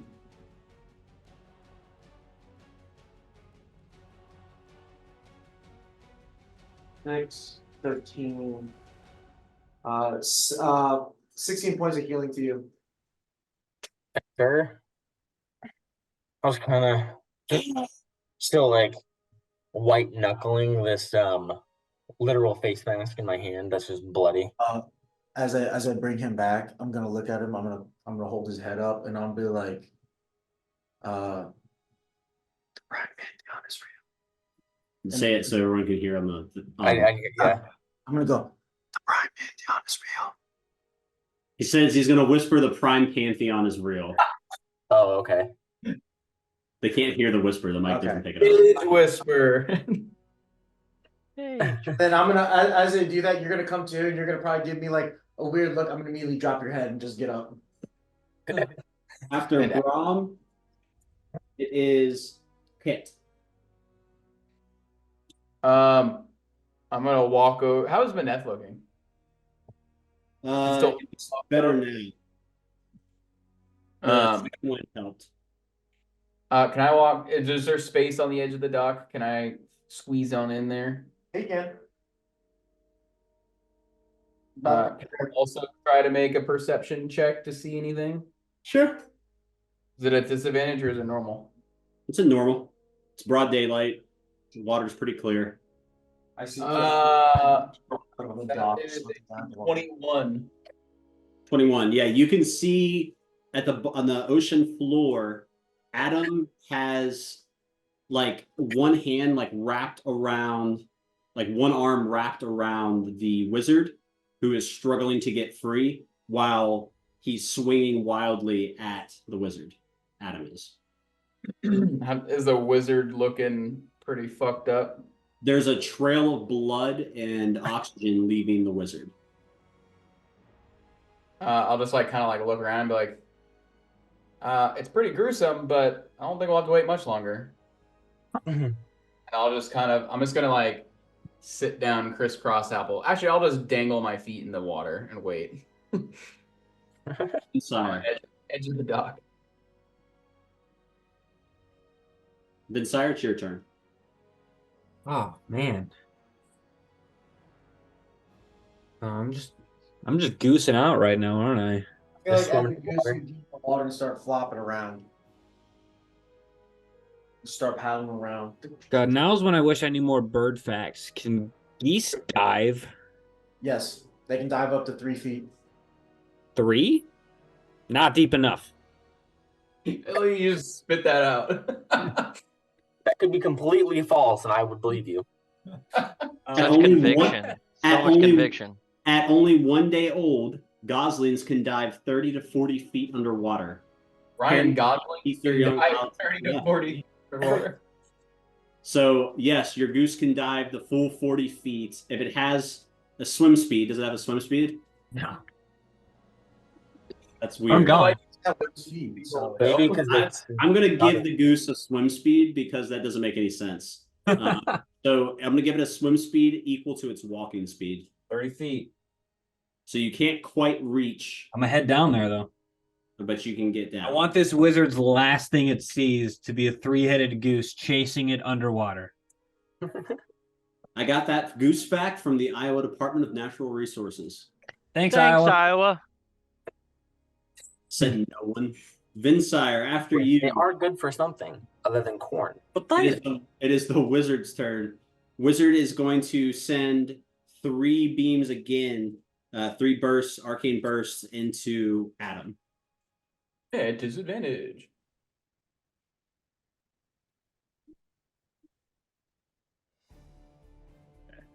do what you got. I think only the last one even had a chance. What's his armor class? 15. Okay. They all 3 arcane bursts at disadvantage miss. Sick. It His is boy's now down there just like bolstering himself. Like, Kazamak. I'm gonna go ahead and like stand up, realize I'm still holding the face, and just kind of like toss it into the water, and then wipe my hand off on my pants. See everybody's over at the edge of the dock, and I'm gonna make my way over there. What's going on? I'll lean over my shoulder and be like, "Your fucked up robot's drowning the wizard." Nah. A build after my own heart, and I'm just gonna kind of look down and just like watch. And then Adam is going to take an attack. Yeah. Just please. How does the wizard look at this point? Like, I don't know how many more ways to say that the wizard doesn't look good. okay, well then, just for the sake of it, so I don't kill somebody that I want to interrogate, this attack, I don't know how to do it, but he's going to do it in an attempt to knock them out this time. Non-lethal. A non-lethal blow. Okay. Wizard. It's going to be a... Please do me right. What? You would think I'm cheating if I wasn't rolling on the app. I've rolled 17 every single time he's attacked this wizard. 19. Yeah. Again. That'll hit. Wild. Roll your damage. You don't want to do In a 7. Again. 11 points. Check the app. This is crazy. It's been the exact roll verbatim every single attack. That's a weird way of saying you hacked the app. Adam successfully subdues this wizard under the ocean. Perfect. He's gonna basically just get a good grip on her under his arm and then take note of the goose that's like 5 feet away from him and nod and then swim up to the surface. All right. And on my ascent, I want to make sure I'm aiming for somebody who's not expecting a goose to pop up out of the water, namely Kazmak. I'm behind everybody. You said you look down in the water. That's fair. We all are looking down. I'm not gonna attack. I'm just trying to spook somebody. But we can So- see. On the top of the water, if that helps. So as you guys kick to the top of the water, we're going to take a break. So we'll come back here in a little bit, and we will figure out what we're going to do with this unconscious wizard. Very, very wet wizard. And then we will move forward. So see you guys after the break. Right back here.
Hey there, and welcome back from break. We are Dungeons After we are Dungeons After Dark. Nice face.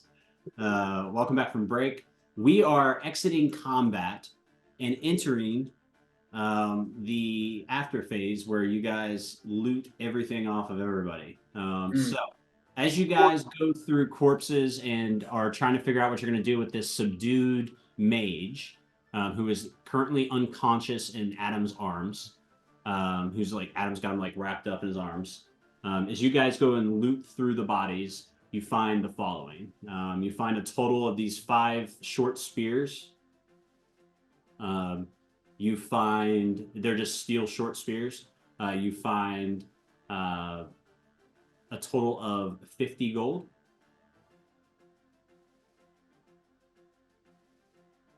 And on the wizard, you find orders. Nick. Is the wizard still like it's not obviously not conscious, but they're not dying, right? No, they're like breathing normally. They're just like they're like soggy and like slumped over, and Adam's like holding them upright. Should we do something about their magic casting abilities, Henry? Bind their hands. That's all we can do, short of cutting out their tongue. I mean, and we need them to speak, so. I had to try to have Adam break his hands or her hands. He was already ready. After you say, they need to speak, I look at you and be like, oh, they don't have to speak with me. That's like somewhat cryptic. Can you? Gonna need some clarification. Very ominous, big fella. A goose had turned to you and spoke full English. We're gonna need further clarification. Oh my God! It speaks common. Kill it! As that happens, I'm gonna walk up to the wizard or mage. I'm gonna put my hands on its the head, and I'm gonna cast detect thoughts. Wisdom saving throw 14. Would it be disadvantage because they're unconscious? It should succeed automatically. Yeah. Good call. While he's doing that, can I be reading the orders? Sure. We'll do the orders first, just because it's easier. These are 1-page orders. There is a single sentence on them. It says, with the fleet out of the way, any remaining forces are to return south. Those left behind have one goal: sow chaos. There is no signature. There is no name at the bottom. It just said return home. Yes. Are there any like markings? There's no signature or markings on it? There is not.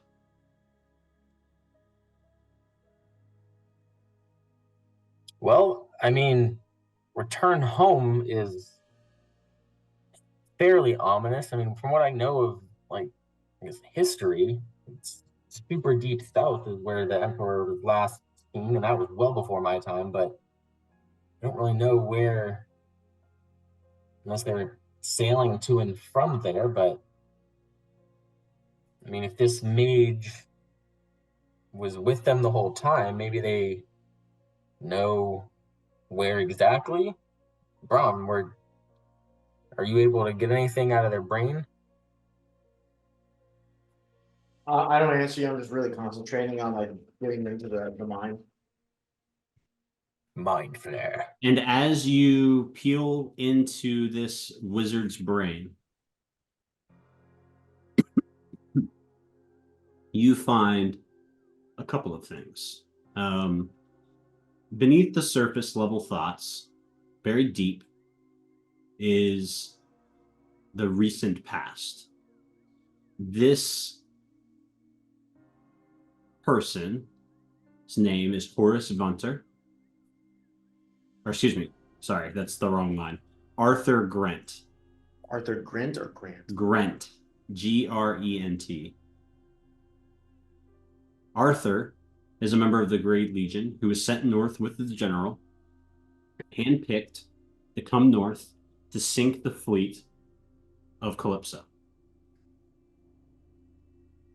They were also sent to sow chaos and deliver the message that the Empire had returned after a dormant period and was searching an artifact known as the Celestial Orb. Not much was known about the Celestial Orb, although it was described as a small enough to fit in the palm of one's hand and glowed with an eerie celestial light.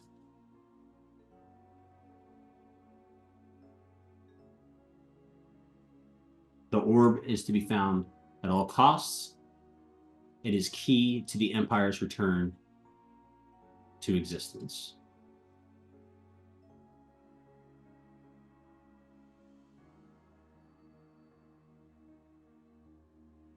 You see Arthur Grant and the ship come north. You see several ships come north, setting sail at the same time, splitting up at different points. You see ships stopping and letting people out on dinghies. You see ships stopping off the coast outside of a small desert oasis town. You see ships stopping off the coast of Calipso. You see ships stopping off the coast of different places. You see Arthur Grant killing in the name of the Empire, or flashes of it. You see him casting spells, but you don't see like that they're dead. But you just see him like casting spells and slinging magic at people, and that is what you see. Is there any like key figures like captain or like high ranking? Just the general. Just the general. Mm-hmm. Okay, but the general was there like giving the orders. Mm-hmm. Was this the general ship, or was this just one of the many ships that was under the command of the general? This is one of the ship that he was on was the general ship. It was the general ship. Mm-hmm. Okay.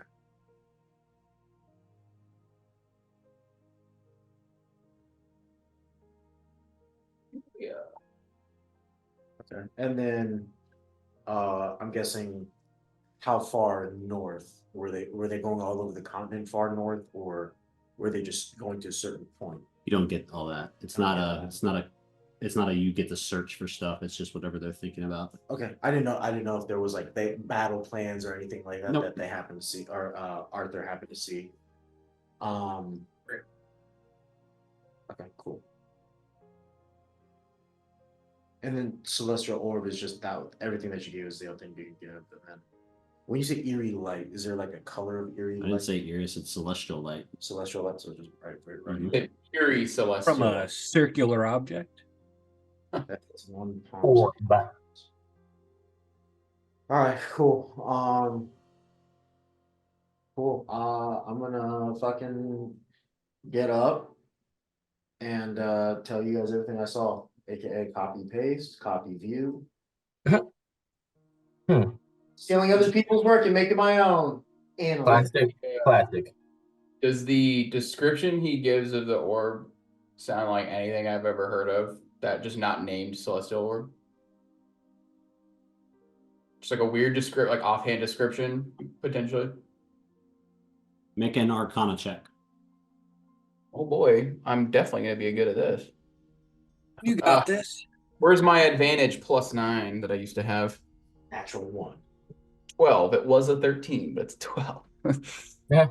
No, you don't recall anything. Shame. Seder would always know. Actually, that's a. Well, that is interesting. I mean, if the Emperor is looking at this orb thing as well, it's got to be pretty powerful. Especially since it seems like that's the only thing that they care about. And if it can restore him the power, it's got to be crazy. Just to clarify, do they ever see the Emperor, or is it just people acting upon the Empire? That I feel like I don't know. Maybe it's weird that they're wanting to bring back something. I feel like they're not getting any direct orders. It's just people acting under this general's volition.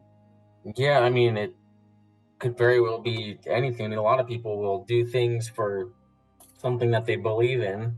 Who knows? This dude may just be like a fable, some random dude in a high castle, and they all just think that they conquer the whole world, then they'll get a piece of it.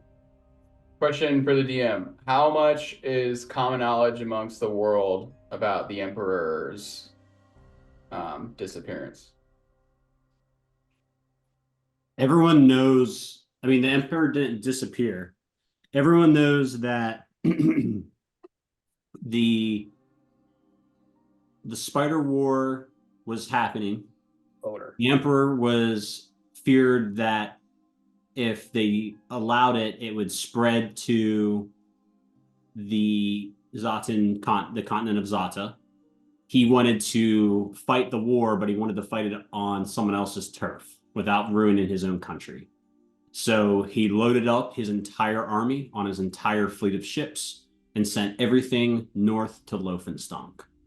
He was going to conquer, he was going to defeat the spider, and then he was going to conquer Loefenstank and expand his empire. He never got that far.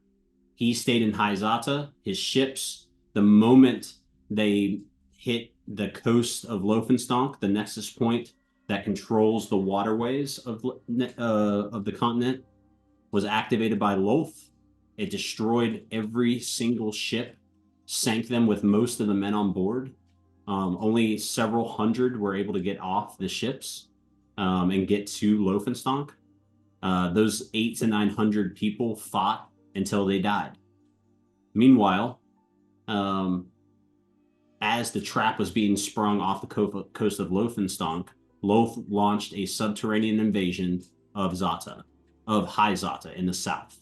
High Zata is the peak of the Emperor's power.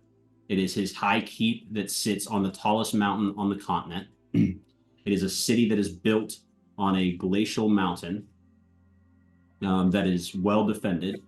However, Loth launched a subterranean, using a tunnel system, a subterranean invasion of it. The last thing that got out was a message from the Emperor calling for his banners, the free cities now, to come south. The free cities sent back a singular message from one voice that said, "We will man the southern wall, and it will be your tomb. Stay in your keep, it shall be your tomb." That was it. Basically just told them to go fuck themselves. They manned the southern wall, and nothing has been seen. Nothing has even walked to the southern wall, living or dead, since that day. Nothing. So how much of that is common knowledge? All of it. So like even the part about the ship sailing away and never returning. It's all well done. Yeah. Just want to make sure that wasn't like no one knew about it except for like the leader kind of that day, the day that the ship sank, that word came back that the ships had sank, like from like the one ship that got out. Like that day is celebrated as like the Free Cities Independence Day. It's like infamous, basically. Yeah. So it's like when King Roderick pushed south and then they locked him in place essentially. Yep. The dwarves from Steelhaven moved south. They manned the wall, King Roderick Rourke's wall. You'll note that every single dwarven king is named King Roderick Rourke. They're all named Roderick Rourke the 17th is what we're currently on. Well, I mean, do we want to wake her up and see if we can get anything else? I mean, you were able to get her thoughts, but if she wasn't thinking about something specific, maybe we can get something else. Very dangerous. Oh, I mean, we can. What if we can bind her fingers? I'll just lay on one hand. I will lay my staff across her hand flat on the dock. Not to like damage or anything or hurt, but I'm just gonna like stand on one side of the staff and then lightly press on the other side with my foot as to just lock her hand in place in a very, very uncomfortable fashion. And then I'll be like, well, there's one other hand. I don't know what you guys can do with just one, but I got this one. Maybe I can try something here too. Don't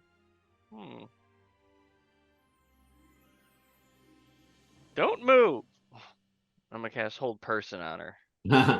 Yeah, she'll automatically fail because she's unconscious. So she is held. Well, I mean, yeah, I don't know about you guys, but I can't cast any magic with my if my hands were like that, I unless. can. Oh well, what would if you were her, Henry? What do we have to do to you to keep you from casting magic? Specifically, anything that can get you to like move away from us. You'll have to kill me. Well, I mean, we'd You have prefer to not to. kill me, Kazamak. That's the only way. That No, I'm Henry, fucking with you. I do enjoy a good killing, but you are a party member at this point, so don't get me too excited. No, I'm fucking When with you. I say No, it, people no, I get get it. weird. When you say it, it's just like normal. And yeah, you like killing people. But when I don't understand. I agree with Vinsire. I don't understand why any of you joke about killing each other. Aren't you friends? Well, Well, we only just met. yeah. Like, more of a business relationship at this point, I think. I see. I mean, Except for me and Kit, we were honest from the jump. Just kind of poured our hearts out to each other. Well, well, Yeah, I think really the only other person here who's been that honest is Henry. Henry's been pretty clean cut since the jump. hey, And then, hey, open do you want me to, wake her up, or what are we? I say we leave her asleep, take her to the Admiral, and I deal from there. well, I mean, I I'd just really like cast to. a spell. Yeah, I'd really like to question her more ourselves, and then once we have more information, then we can bring her back. And we don't really even need her once we But have the information. I'm afraid that she'll do everything in her power for her to die. Then you're back on the hook. For what?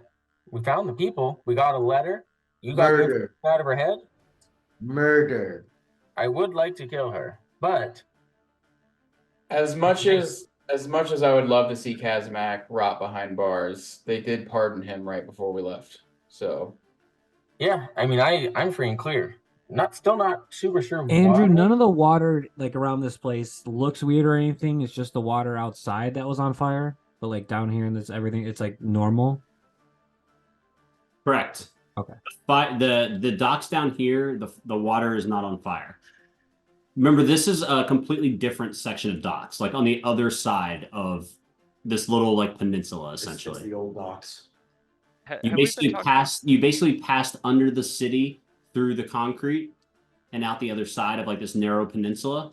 So you're like on the opposite, you're like on an old section, like on the other side of the island, essentially.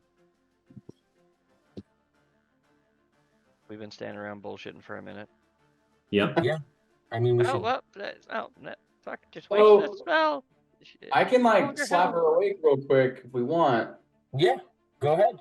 Let's see what she says. And I'm Standing gonna on, get real close with my Still- dagger. still standing on her foot. I'll just like lightly pat the side of her face, like, "Hey, excuse me, wake up."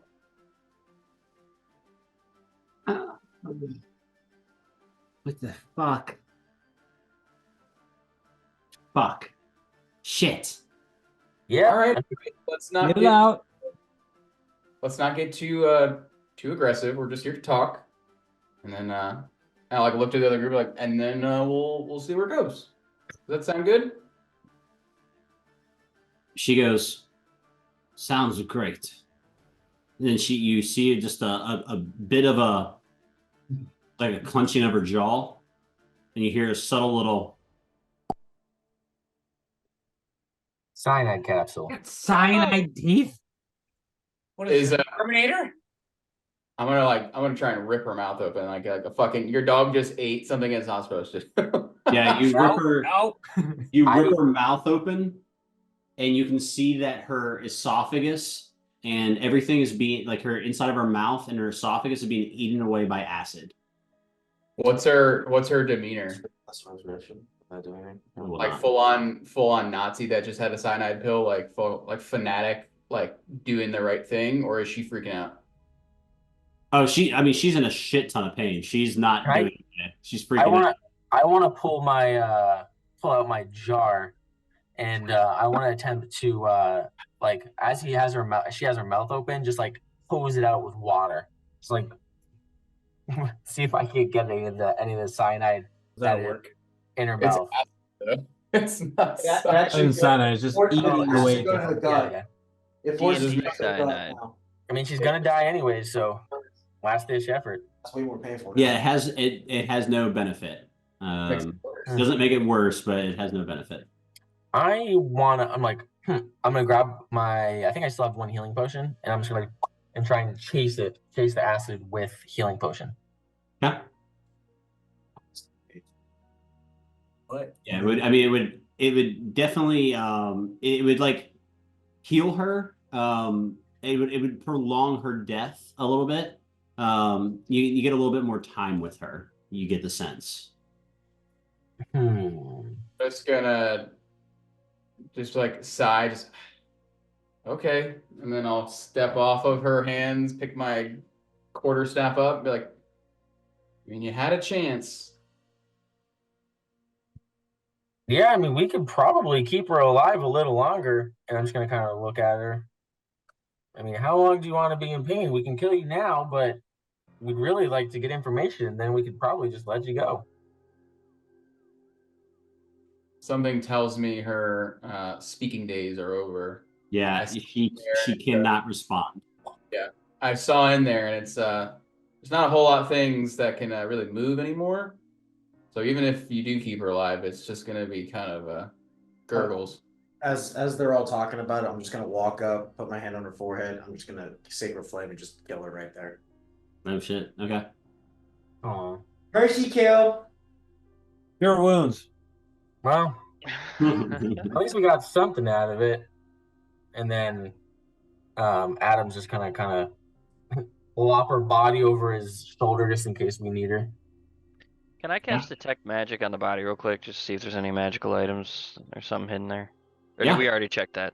No, you did not do her. No. We searched the body, didn't do like a magical. You do detect magic.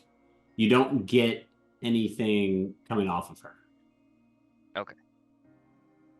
Anything anywhere else in the range of detect magic, maybe? No, sir. Bad enough.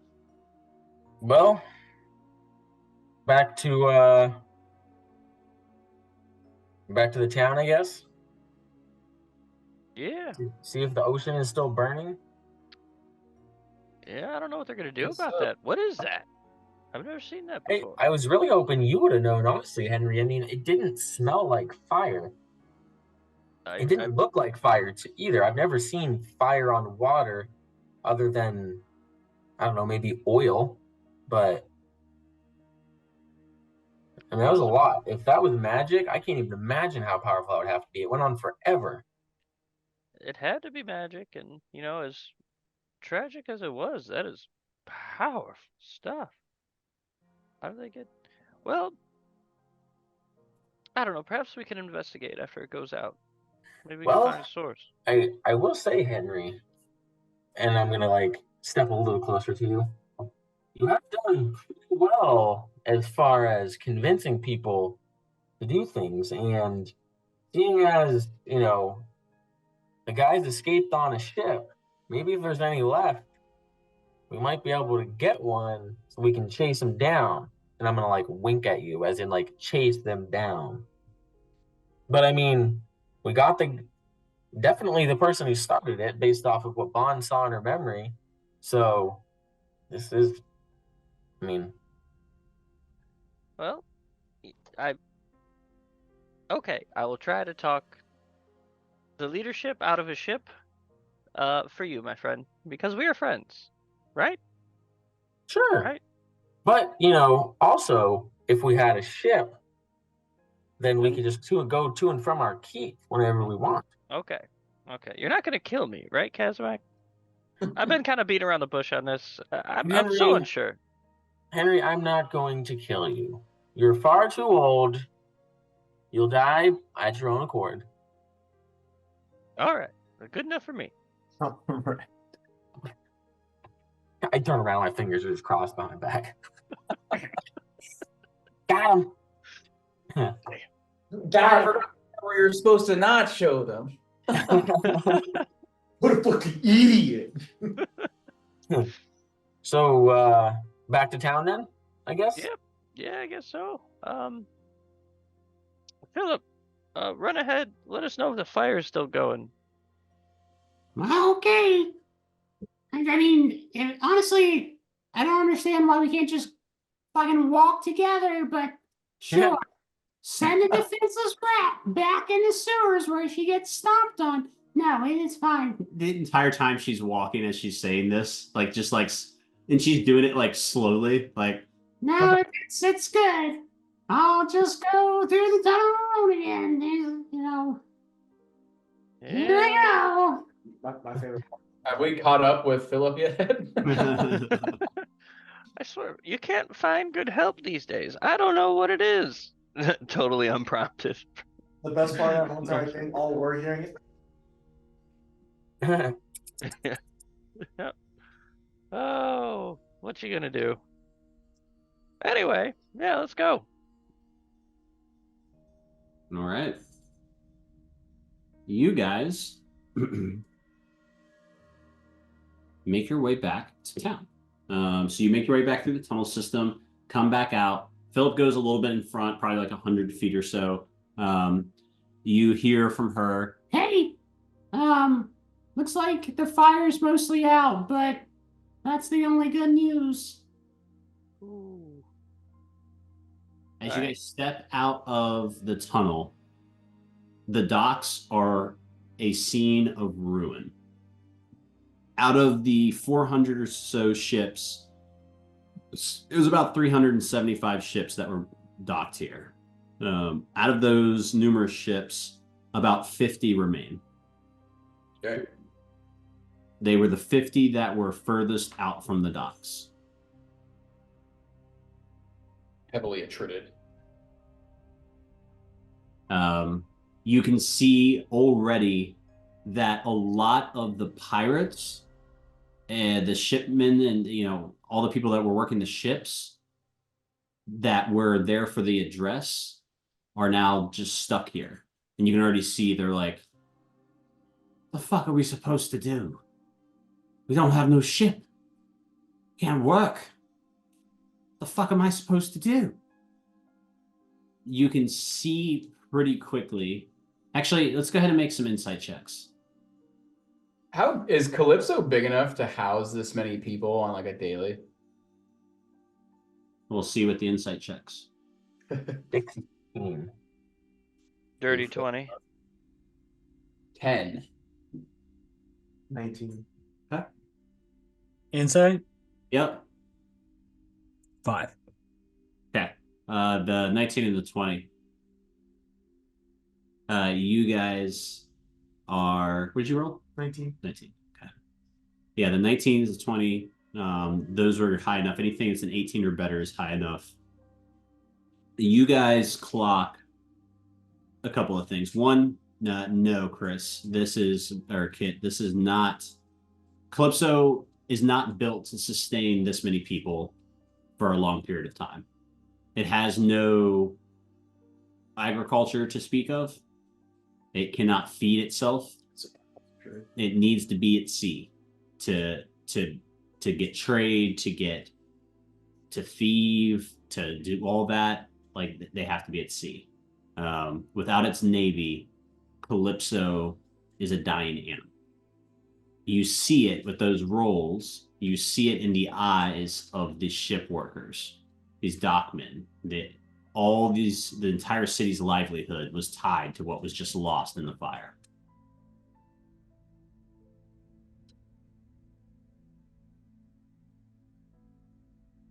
Is there any notable ships left, or are they like larger ships left, or is it kind of a scattering? On the horizon, it's about 11:30, or just let's say it's about noon at this point. On the horizon, you see that the flagship of the Grand Admiral, the Crimson Prince, is still at sea. She's a little charred on her port side, but she is nonetheless seaworthy. Her sails are up, and she is at sea. She is a 60-gun warship. Damn. That's a triple deck right there. She's a big girl. She is the nastiest thing on this side of the world. It's triple So dick. the majority of the fleet that's charred like trolling vessels and like fisherman type vessels, or is it kind of also a mix? There were a total of 6 warships, like full-on warships that were built in Calipso for the fleet. 3 of them were in attendance today. Of the 6, 2 of them were burnt in the fire. There are 4 out of 6 left. They never keep more than half the warships at port at a time for something just like this. And one of them was the flagship that got out. One of them was the flagship that got out, the Crimson Prince. Okay. But the rest of them, even like the trade ships have cannons. Personal security. Like, yeah, even the galleys have, Just like cannons. small rail guns and stuff. Yeah. Well, I don't know about you guys, but I'd be willing to bet this area is probably, or this city really, is not going to be super safe in the next probably relatively short time. I mean, if all these people become desperate, you know what happens when people are desperate. I don't think they're gonna give us a ship anymore either. I don't seem to have too many. Yeah, I mean, it looks like most of them are gone. Well, at least we got some more information. Maybe it'll be a little more apt to help us now that we really have the only lead as to what or who destroyed the greatest navy in the continent. Yes, but I don't know what they'll do with that. I mean, Well, give us some gold, maybe. Who knows? Maybe give us some. Yeah, I mean, the information's not really doing us any good unless you've got 1,000 men and another navy that we can go south with. Tell you what, I tried to tell him. I was here 30, 40 days ago. They wanted nothing to do with it. Well, maybe bring that point up again, and maybe it'll have a little bit more weight to it. Yeah, I think it'll go over a lot better this second time if I bring it up again. I think you're right. I think it will. Maybe Didn't believe you last time. Maybe the government knows more about the celestial orb than they're leading on, and this shock to the system might trigger some free flowing of information. Since we have the ability to and the lead of information, it might partner well with our need or needs for the same item. Yeah.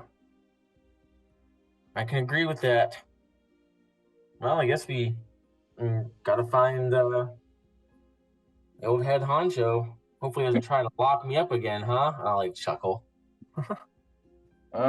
Maybe don't pour acid in his constituency's mouths. That'll probably keep you out of harm's way. I don't know what you're talking about, other than that fellow on the dock.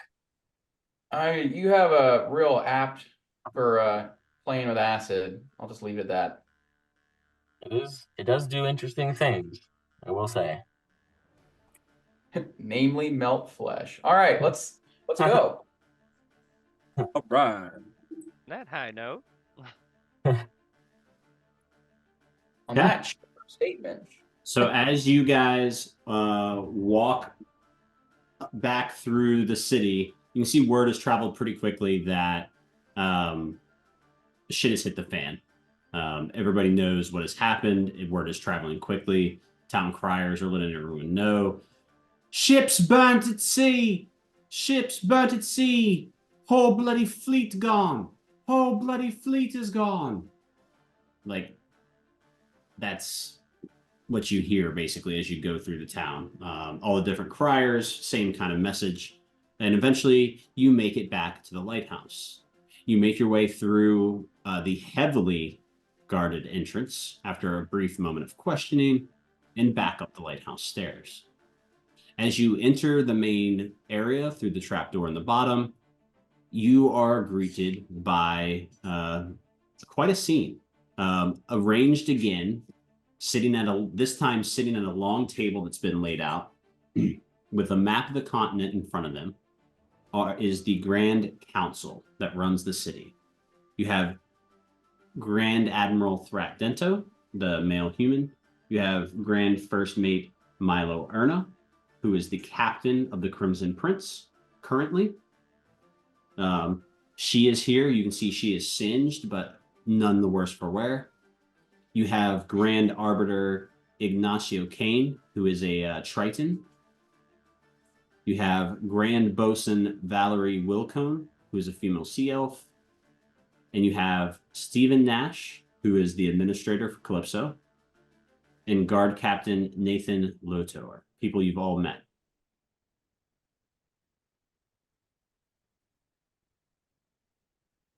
You enter. Go ahead. I was gonna say, like, is Milo Erner the only one charred? Were they all out, or were they all out there? No, Milo's the only one that looks like very charred. The others have like smoke and stuff. Like they were all obviously out there. Like they have smoke and like ash on them. But Milo looks like she's burnt.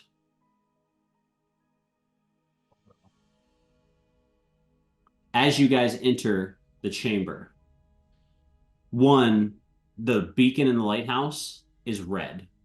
Like the glass has been turned, like painted red, like stained red, with like berry juice. And it's shining like a red through the night or the afternoon sky. As you enter, they all kind of look at you and they go, Thrat, I will say, goes, looks at Kazimak, our murderer set free. So, did you figure it out? Did you save a ship? Did you do any bloody damn thing? Well, I mean, we got some information about where the fleet came from. Came from this random wizard got some sort of order. Probably doesn't look familiar to you, but brought her body along just in case. They all kind of like look at the body. It's got some pretty unique markings on its head. There was a ship on the other side of the port. When you mention the markings on her head and they look at the markings on her head, you can see the faces of the Grand Council go stark white. Am I missing something here? Those markings. We haven't seen them for over 150 years. That's what the ranking members of the Great Legion would tattoo on their battle mages. Well, she was, as I was saying, sailing on a ship that was on the other side of the port, and that ship was being captained by, now like look to the group because I didn't meet him, the general. Yeah, I mean, as you say that, I'm gonna say Durton Flaft, General Durton Flaft. An admiral or a general? I forget. General. yeah, they had a crew of about 40 people or so on the ship. Magic casters, fighters. Dropped a few off to try and kill us and then left. Durton Flaft was 50 years old 150 years ago. He's a human. And then before he finished, is he about 6'2"? I cast Disguise Self and turn myself into Flaft. They all look at Grand Bosun Wilcone, the female sea elf. Wilcone, does this look anything like him?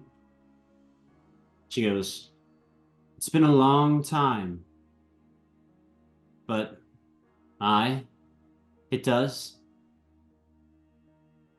So Thrat kind of like takes a step back from the table, and again, it's this big map of the continent laid out in front of them. He goes, "So, can someone explain to me how a human who should be many, many years dead and forgotten is riding at the head of an army of an emperor who is also supposed to be dead?" Well, I mean, there is powerful magic, no? I mean, isn't there ways to prolong one's life if you're powerful enough? I mean, human or not, if this mage you definitely looked a certain way when you saw those markings, is as powerful as you think, then, I mean, who's to say they haven't been just keeping this dude alive for ever? He goes, "Aye, there's magic, but 150 years. More. Closer to 200 years. No, I get it. I mean, it's a long time, but I mean, what other reason? I mean, unless it's someone who's able to shapeshift in some way. Question: have we shown them the orders yet? No. And this might help. And I'll ask ask for whoever has the orders. We found some documentation with her, and then I think Brahm kind of checked some of her memories out. I'm gonna come up. Does anyone here know about the celestial orb? It is an orb that may fit in a palm of one's hand. That is the key. Thrat kind of brushes you, interrupts you, and goes, "Yes, we've heard multiple reports of gray legions hunting for something called a celestial orb. We don't know what it bloody is. We haven't seen it."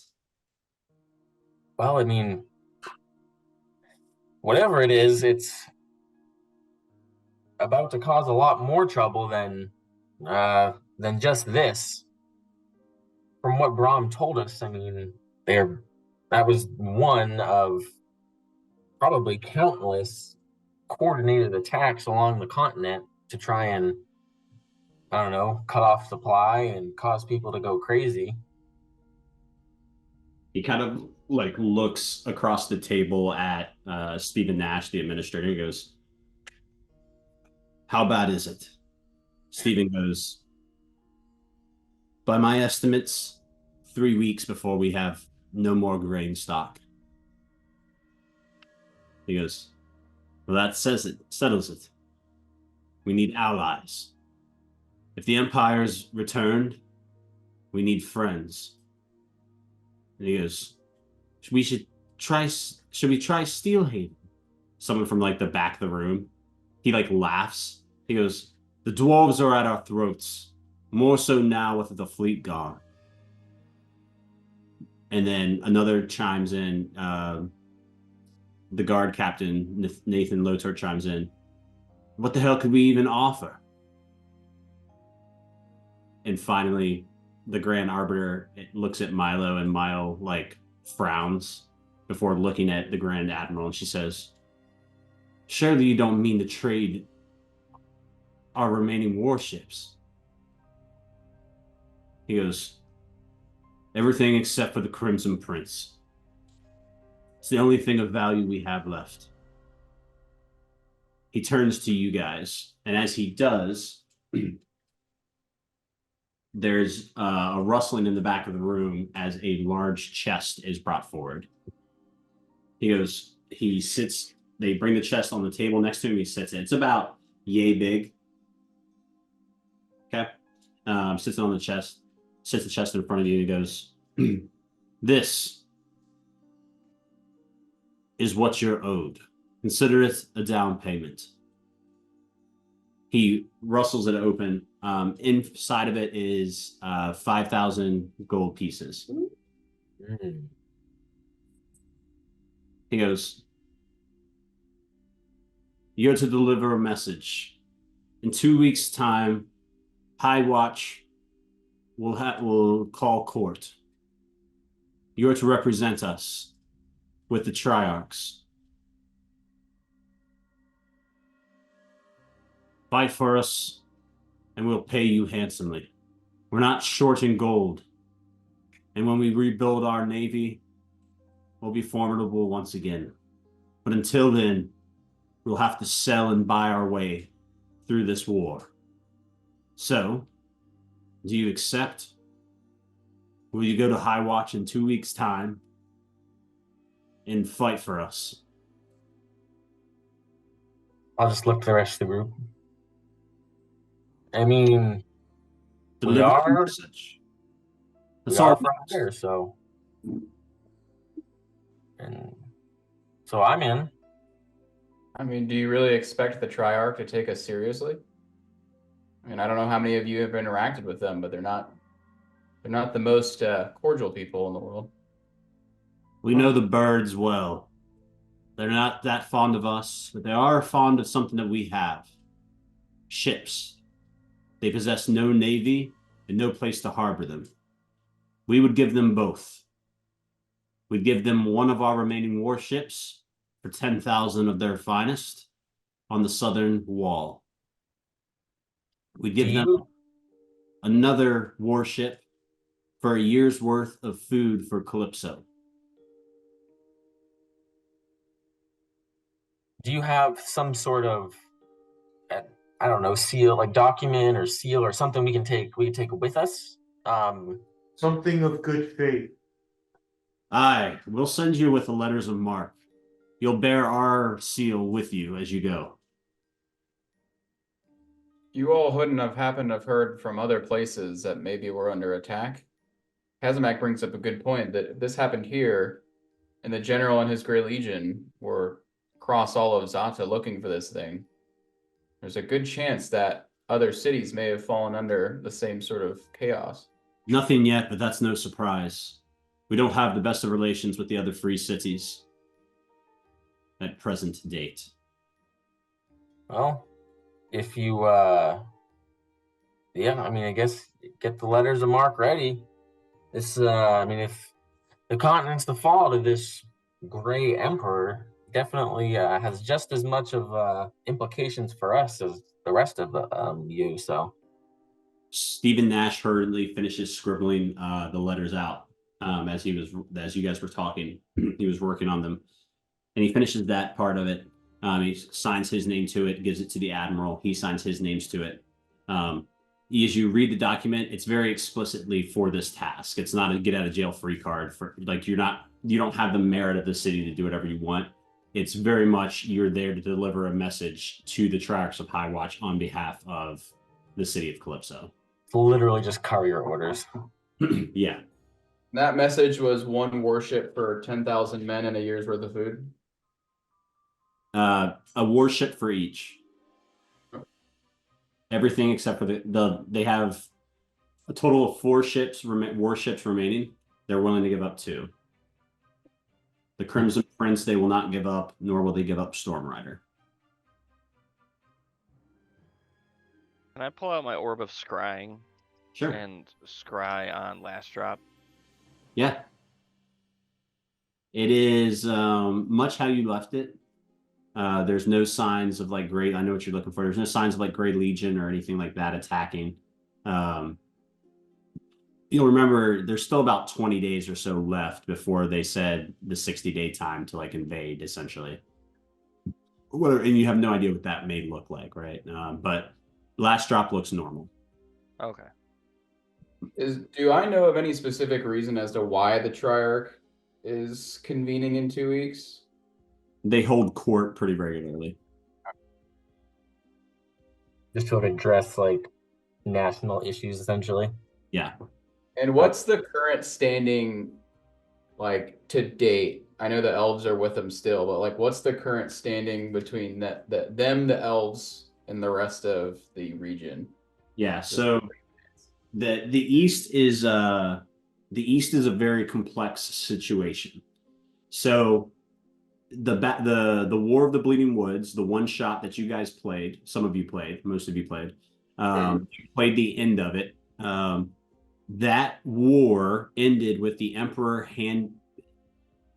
ordering that all adult elves be butchered. The children were to be spared and raised under the care of the Hadozi that had called the woods home with the elves. However, when the emperor defeated the elves, he handed ownership of the woods over to the Hadozi as caretakers. They were to raise a generation of elves in the emperor's image to serve in the woods for all time, basically. And then he would give the woods back over to the elves. That never happened. The Hadozi never had to give the woods over because the emperor never gave the order because he was stuck down south or dead or whatever he's got going on. So the Hadozi have never given up the woods.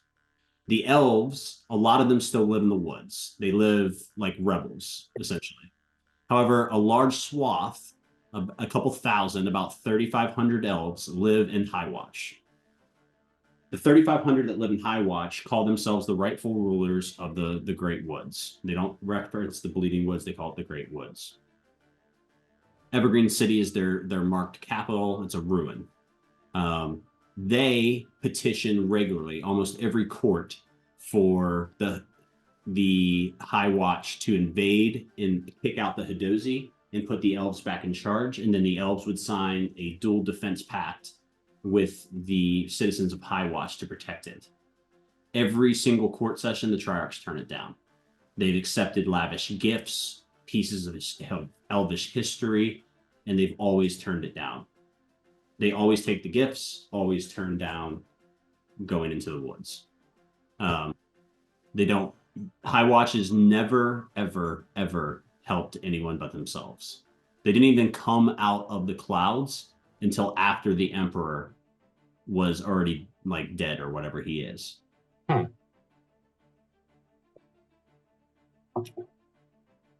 That's the current state. Fucking elves. Those bastards. Well, as I guess they're just kind of like finishing up like admin type stuff. Vince, have you ever been up that direction? Or close?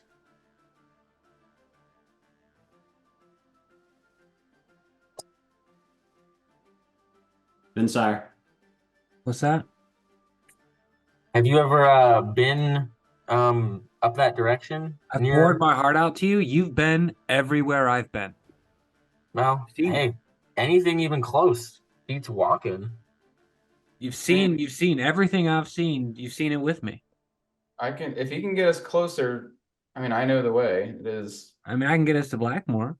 You know, Is I my- can get us to the keep or to the city. Or Yeah. So you have to be clear, you have 2 weeks. It's not going to take you 2 weeks to get there. Even from Blackmore, the most it would take you is a week. So you have about a week's time before you need to leave. You have about a week's downtime before you need to leave Blackmore. So really, what I'm saying is it's probably return to the Bastion time. And do 7 days of downtime. Next session, we would probably open with that, basically. It's not a hard journey. I mean, I'm from that way. It's pretty much just farmland the entire way. Oh, well, I mean that works for me. Anything to cut down on walking. High Watch isn't hard to miss. It's the tallest point of that region. Is there a lot of giants up that way by chance? Not for a long time. Well, I guess once we get our letters of marque, we can jump You back have to the it. past. You have them. Okay. Well, I guess I'm ready whenever you guys are. Back to Blackmore. I had some business I needed to take care of there anyway, so this is perfect. Oh, someone's getting a head start to the business owner and Bastion owner. What can I say? I am a man of enterprise. Okay. That's interesting because at first you Speak didn't up want to for be a the part of the mic, group. Go ahead, bro. So I'm gonna walk up to Steve Nash. I'm gonna say, when you caught us, we had our horses. Did you stable them or where did you take them? Oh, they're stable. You can grab them from out front. Okay. Oh, okay. Kind. This Okay. may be a bad time too, and I'll silently point to the head dangling from Kazanak's hip. This is why we were originally here. He pats the chest. It's already been accounted for. Yeah, I just wanted to make sure you knew that we finished the first task. I don't. The money's not the issue. Just completement of things, checking off the quest, so to speak. Well, consider it closed. Well, I'll tell you what, I don't really have any way to reach out to you super quickly other than this. And I'm gonna Sending stroke. yes. And now I can literally do nothing until I either dissolve my goggles I sold. That's about that time, anyways. Yeah, but we're going back that direction, so I don't want to dissolve them just yet. And I'm just gonna give him one of the sending stones. Okay. So yes, I'm sure you're aware of how it works. I'll be in touch if we find anything new, or depending on what they say. This is Steven, correct? The gentleman that we just agreed with. I think it was. No, was it Steven? Steven, No, Steven gave you or the administrator? Steven gave you the documents, yeah. Okay. I can give it yeah, to the grant if you want. Thrat. Yeah, the guy that was like basically, I guess whoever I feel like is the person that I should be in communication with. Probably Steven Nash. You probably Yeah, don't need to be administrator. talking to- Yeah, Hey, Poda, what's up, brother? Just checking in. basically. It's North Star all over again. Hey, just checking in to make sure that you're still in the building. I know it's late, but are you up? Yeah, so I'm sure you know how they work. We'll be in touch if anything happens. If it disappears after 3, if it disappears, then I'm probably dead. And I'm just gonna be like, thanks. And I'm just gonna like turn. Okay. Just Yeah. taking it. So as you guys exit the lighthouse, you have 5,000 gold to split amongst the party. 6 of us. Yep. So you have 5,000 gold to split amongst the party. I think that's doing quick math. I think that's 750 a person. I think so. Around, yeah. Around that. 833. It wasn't even close. No, So I don't you're need to not. click that. You're rich, man. Define close, because you're, So I'm you a guys, rich bitch. how much? You said 833? 833. Let me just add that to the math real If quick. you don't do the repeating 333, It's 834 from me. So with that out of the way, as you guys exit and make your way to the outskirts, you get your horses and make your way to the outskirts of Calipso to the tree that Vinsire has used. Go ahead, Henry. Is the magic shop still Yeah, around? yeah. You can stop at the magic shop. Yes, I would also like to stop and do some shopping before we leave. Sure, we can do that real quick. Just because now that I have some coin in my pocket. Sure, yeah, I get it. Burning a hole. It is. Especially now that I have no artificer infusions that I can use for the foreseeable future. Okay. So you guys make your way to the Nexus, where you walk in the shop and find the female elf, Zara the Enchantress. Now you remember Zara's shop is the magical shop that has the magical roses that are living and dying. You see that has been replaced. There are now these marionettes that are like playing instruments. Ooh. Like little marionettes playing like miniature instruments, like a string quartet of marionettes. so much better than the death. As Kazamak and I walk in, I'm gonna turn over and I'll be like, I usually love magic, but I find this deeply unsettling. I don't. Yeah, I mean it is a little weird, isn't it? Yeah, 2 dolls just dancing around by themselves. playing instruments, ugh. Where's Zara? Well, let's see what they got. Oh. Zara! Yeah. So as you guys look in, Zara goes, "Well, hello, welcome back, welcome back. It's so good to see you all again. Of course, I remember your names. You're Mr. Henry, you're Vinsire. You had such delicate hands. Kazamak. I don't remember you," points to Kit. I'm a new addition. Goblin. Where's that goblin lady? Kazamak poured acid down her throat. Oh, It was gruesome. I was there for it. It was crazy. But I am the new addition, so hopefully the same fate doesn't happen to me. It just might though. You never She- know. I'm gonna wink she at her. like she doesn't even like say anything. She kind of just like pauses, is like wrinkles her face, trying to like discern is it a joke, and goes, and then Brahm. And she goes, so, as you can see, I've added a couple of items to my stock. She's got a lot of stuff here. So it'd probably be helpful if you tell her. It'd be helpful if you tell me what you're looking for, and then I can, point you in the right direction. What do you have in the nature of rings? Maybe something to make me a little harder to hit? I'm also interested in things of that nature. Very much so. Damn, bidding war again. Yeah. Well, I don't have anything specifically like that. I do have this ring. She goes, it's an extra, it's an item from extraplanar areas. Locations originally unknown, but I have it on good authority that it's been in the hands of many an adventurer. She goes, when I cast the identify spell on it, it came back as being called Stonky's ring. Stonk. I'm afraid I've never heard of that before. Only the realist. She goes, well, it allows you to cast telekinesis.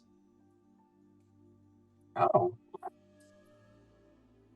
It's handy. Is there a range on it, do you know? It's much like the normal telekinesis spell. Interesting. I assume it's the typical 2 or 3 times a day. Well, I've never really tried it, darling. You'd have to buy it and see for yourself, I'm sure. I don't really push the items to their limits here in the shop. Fair point. What's the price point? Now that I can let go for, say, 7,000 gold pieces. What? Okay. Yes. Let's go look over there. Yeah. I'll think on it. No, we'll browse and we'll see. If Yeah. that's kind of. Come on, anything in specific in mind? What? Good. No, you're good. No. I was gonna ask what else she had. I was gonna ask Zara if she had any spells. So, how about we do it this way? How about you guys tell me what you're looking to, what your price cap is, and that'll narrow my focus here. Run. 10 gold. Nothing. I have for the right object 5,000 gold. 5,500 to be exact. You all thought I was joking when I said I was selling noon mags, huh? You can afford a lot. So I'll just go through the list. So she brings out a couple of different items. She kind of just like runs you through the store. You spend about 2.5 hours in the store with her, all by yourselves, like going over like through some of her items. The white glove treatment. I see how it is. She has a wand named Radiance that has some offensive capabilities to it. A spear named Dragon Gleam. She has 3 grenades of gnomish make. She has a Revenant double-bladed scimitar. She has a Shield of the Silver Dragon at the top tier of your price range. She has the ring. She has a Broom of Flying, which you can't afford. She has an artifact you can't afford. Oh. She has a Belt of Dwarven Kind. a berserker axe, a chromatic rose, a bridle of capturing, cloak of the Montebank, dagger of denial.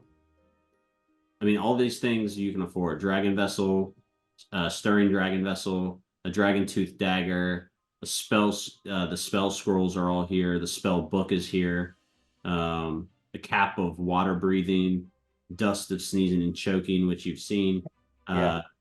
Glove. Zara, you wouldn't happen to have anything that makes my like fists hit harder, would you? I get kind of like in close quarters a lot, and it's just me for now. No, I don't believe that I do. I'm sorry. Does that exist? I'm not like a magic person.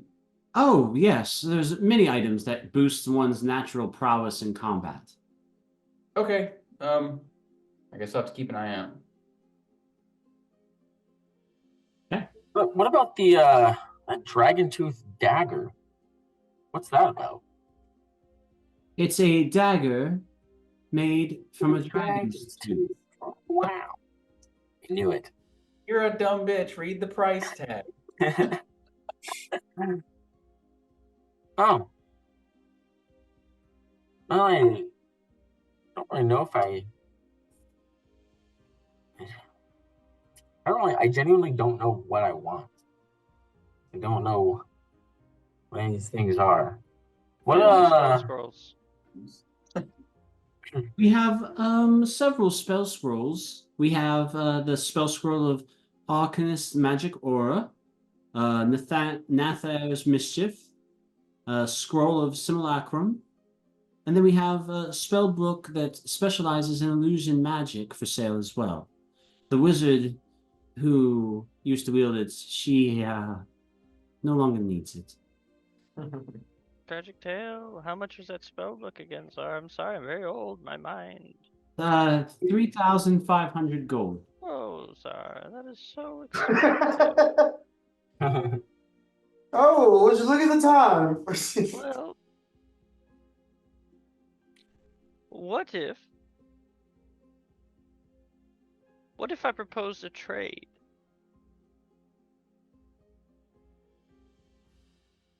And what kind of trade would you propose? Well, I have this item, and I have not used it. This may kind of, quite frankly, bite me in the ass, Sarah. But it could be a hell of a deal for you. And I'll hold up a pearl. A pearl of power. Ooh. Big give. She's gonna take the pearl and look at it.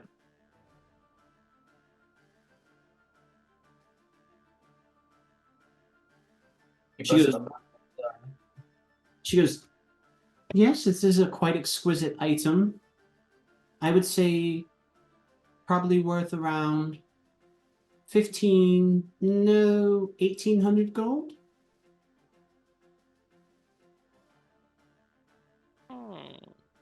Is that the one that like absorbs spells or something like that? You just get a spell slot back. Oh. Yeah.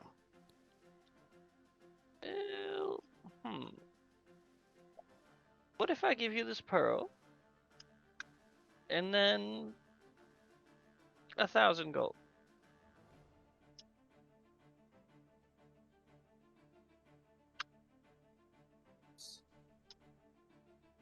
She goes, is there any way that you could spend 500 more gold?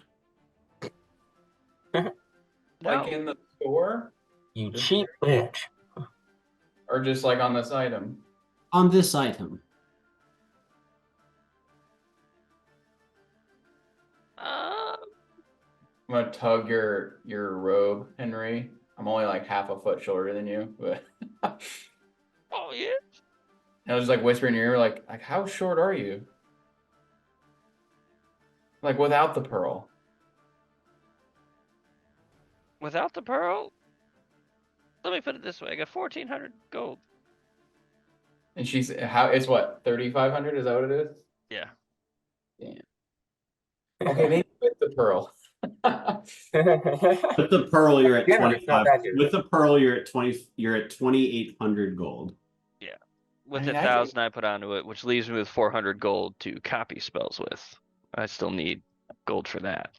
So I mean, I can front you 500 if you really need it. oh, well, that would be very kind of you. It would only help us all. Remember, this is 2 favors now, and I'll just like plop a bag of 500 gold in Zara's hand, and I'll just like give you like a little wink, and I'll like get back into the regular herd. I always like seeing the benefit of the group taken care of. So Yes. Thank you, kid. Very, very kind. Very no kind problem, person. Mr. Dibbleston. Here you go. Zara, I will take that book of spells, please.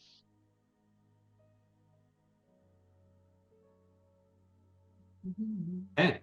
She takes the book of spells from its pedestal, wraps it in some lambskin, and hands it over to you. Takes the gold in the item, puts the item on the pedestal, takes the gold, puts it in her lockbox, and that is that. She goes, "Thank you so much. I've been looking to get rid of that. Oh, It's actually shit. It's a good item. You've been It's a very good bamboozled. item. She just means like it's been here." It's big for Henry because he can actually start copying spells. hmm There's a lot in there. Well, Christmas Day when you get a book. yes. Yes. 6 spells. Oh, baby. In a week of downtime. is there there's a armor shop nearby, isn't there? There is, yeah. Can we run by there real quick? Sure. I'm trying to find something to make me not have a baby HP or armor class. Trying to not be a bitch. Trying not to be a pussy. So as you make your way over to the Ironclad Armory, you are greeted by a female captain named Captain Jax. She is a half-orc. Sparrow. She goes, "Welcome to the Ironclad. What can I do for you?"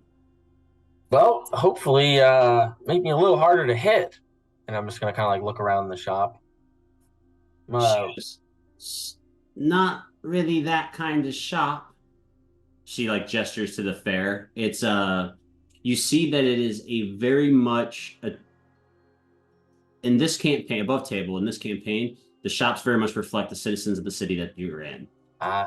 Checks out. You gesture around and you see that all the items are very much nautical themed. You see a cloak of the manta ray. You see a couple of different tridents. You see a couple of different nets that glisten with magical energy. Scimitars and things of that nature, but you see no armor. What is this net? I'm gonna pull it down and like start looking at it. I do enjoy trapping. She goes, I have 3. I have a Hellfire net for 200 gold. This is a triple reinforced net. It's above table. It's a +3 net for 500 gold. And then I've got this Vicious net for 450 gold. And is it just like, is it a net that is stronger than a normal net, or what? I've never seen this before. Yeah, Like it's just reinforced and by magic. Huh. The how big are these nets? And I'm gonna give you above table what I'm trying to do. Is this for fish, or can I use this to like throw over a person? No, they're for people. They're nets that you would use. They're like casting nets. So like they're big enough. Excellent. The nuts. The most expensive one. What advantages does it pose over this one? And I'll point to, was it like the vicious one versus the hellfire one? There was a +3 one as well. Like Mhm. That was the big one. that was the 500 gold one, and then Vicious was like 470. I'm really looking for one that's, gonna be easy to throw, and basically anything that's inside, it's not getting out. So whichever one of these. That's all the nets Yeah. do. Oh, so the how do +3 though will give so you truth be told, I have no idea how net mechanics work in D&D. I don't know if you have to attack with them or how that works. That's why I was wondering. Like, You have what to are the- attack with everything. I don't know why tonight you think that you can just reach out and touch people and do damage. Hey. You always have to roll dice. I don't know why you forgot about D&D, but in The California, +3. maybe they do things differently. But here, we roll dice. That's enough. The +3 will give you a +3 modifier to your. Makes Yeah, sense. it's an attack roll, so it's just an attack roll. The nets are considered a finesse weapon, so it's made with your dexterity. Oh, okay. It's a thrown weapon attack, and then it's for if you go like, I'm just typing net here. A larger, smaller creature hit by a net is restrained until it is freed. A net has no effect on creatures that are formless or creatures that are huge or larger. A creature can use its action to make a DC 10 strength check, freed itself or another creature within its reach on a success. Damn, DC 10. But a net +3 Oh, gotcha. is that +3. You know what? But it has to use an action to get out of the net. Yeah. You know what? I'll take this this one, the one that's 5 or whatever, the $500 or $400 one. The big 500 gold net. The net +3. You can add it to your inventory. And what did you say it was? Price. A net plus a net No. +3. The price he cost, said. the cost. 500 gold. Thank you. One more time for the people in the back who didn't Hey, hear it. Andrew, is this a +3 net? Bitch, I said 500 gold 3 times too. I don't want to hear it. You know what? It's hard when you're not used to being virtual. I even told you the price points like twice. Get off my back. Does anyone else want to buy a net or a fish themed trident? Not particularly. A fish. What is the fish feed you tried it? I'm curious. The trident of fish command. Wait. I am Aquaman. Yeah, all sorts of. So as you guys buy your net and exit, you are. Oh, that is actually. Oh shit! I forgot about that one. As you guys are exiting the shop, you make your way to the tree. Grab our horses first. Yeah, you already have your horses. You grabbed them on the way out. You get your horses again, get to the tree, and I'm guessing Vinsire does his plant thing. No, we're all gonna sit here. You're gonna Okay. wait. That's the end of the campaign. We all die. Thanks, guys. As you guys make your way back to the bastion via transport via plants, we're going to end there with you guys entering a week's worth of downtime at your bastion. So a couple of announcements. You're leveling up to level 5. Oh. And then That's huge. unfortunately we ran a little late. So anybody who wants to stick around can stick around. We're going to talk bastion mechanics. Before we do all that, before we level up and before we do all that, we're gonna say bye to everybody. So thanks for watching. Come back next week. New episodes every week, and thanks for playing with us. Bye. Yeah.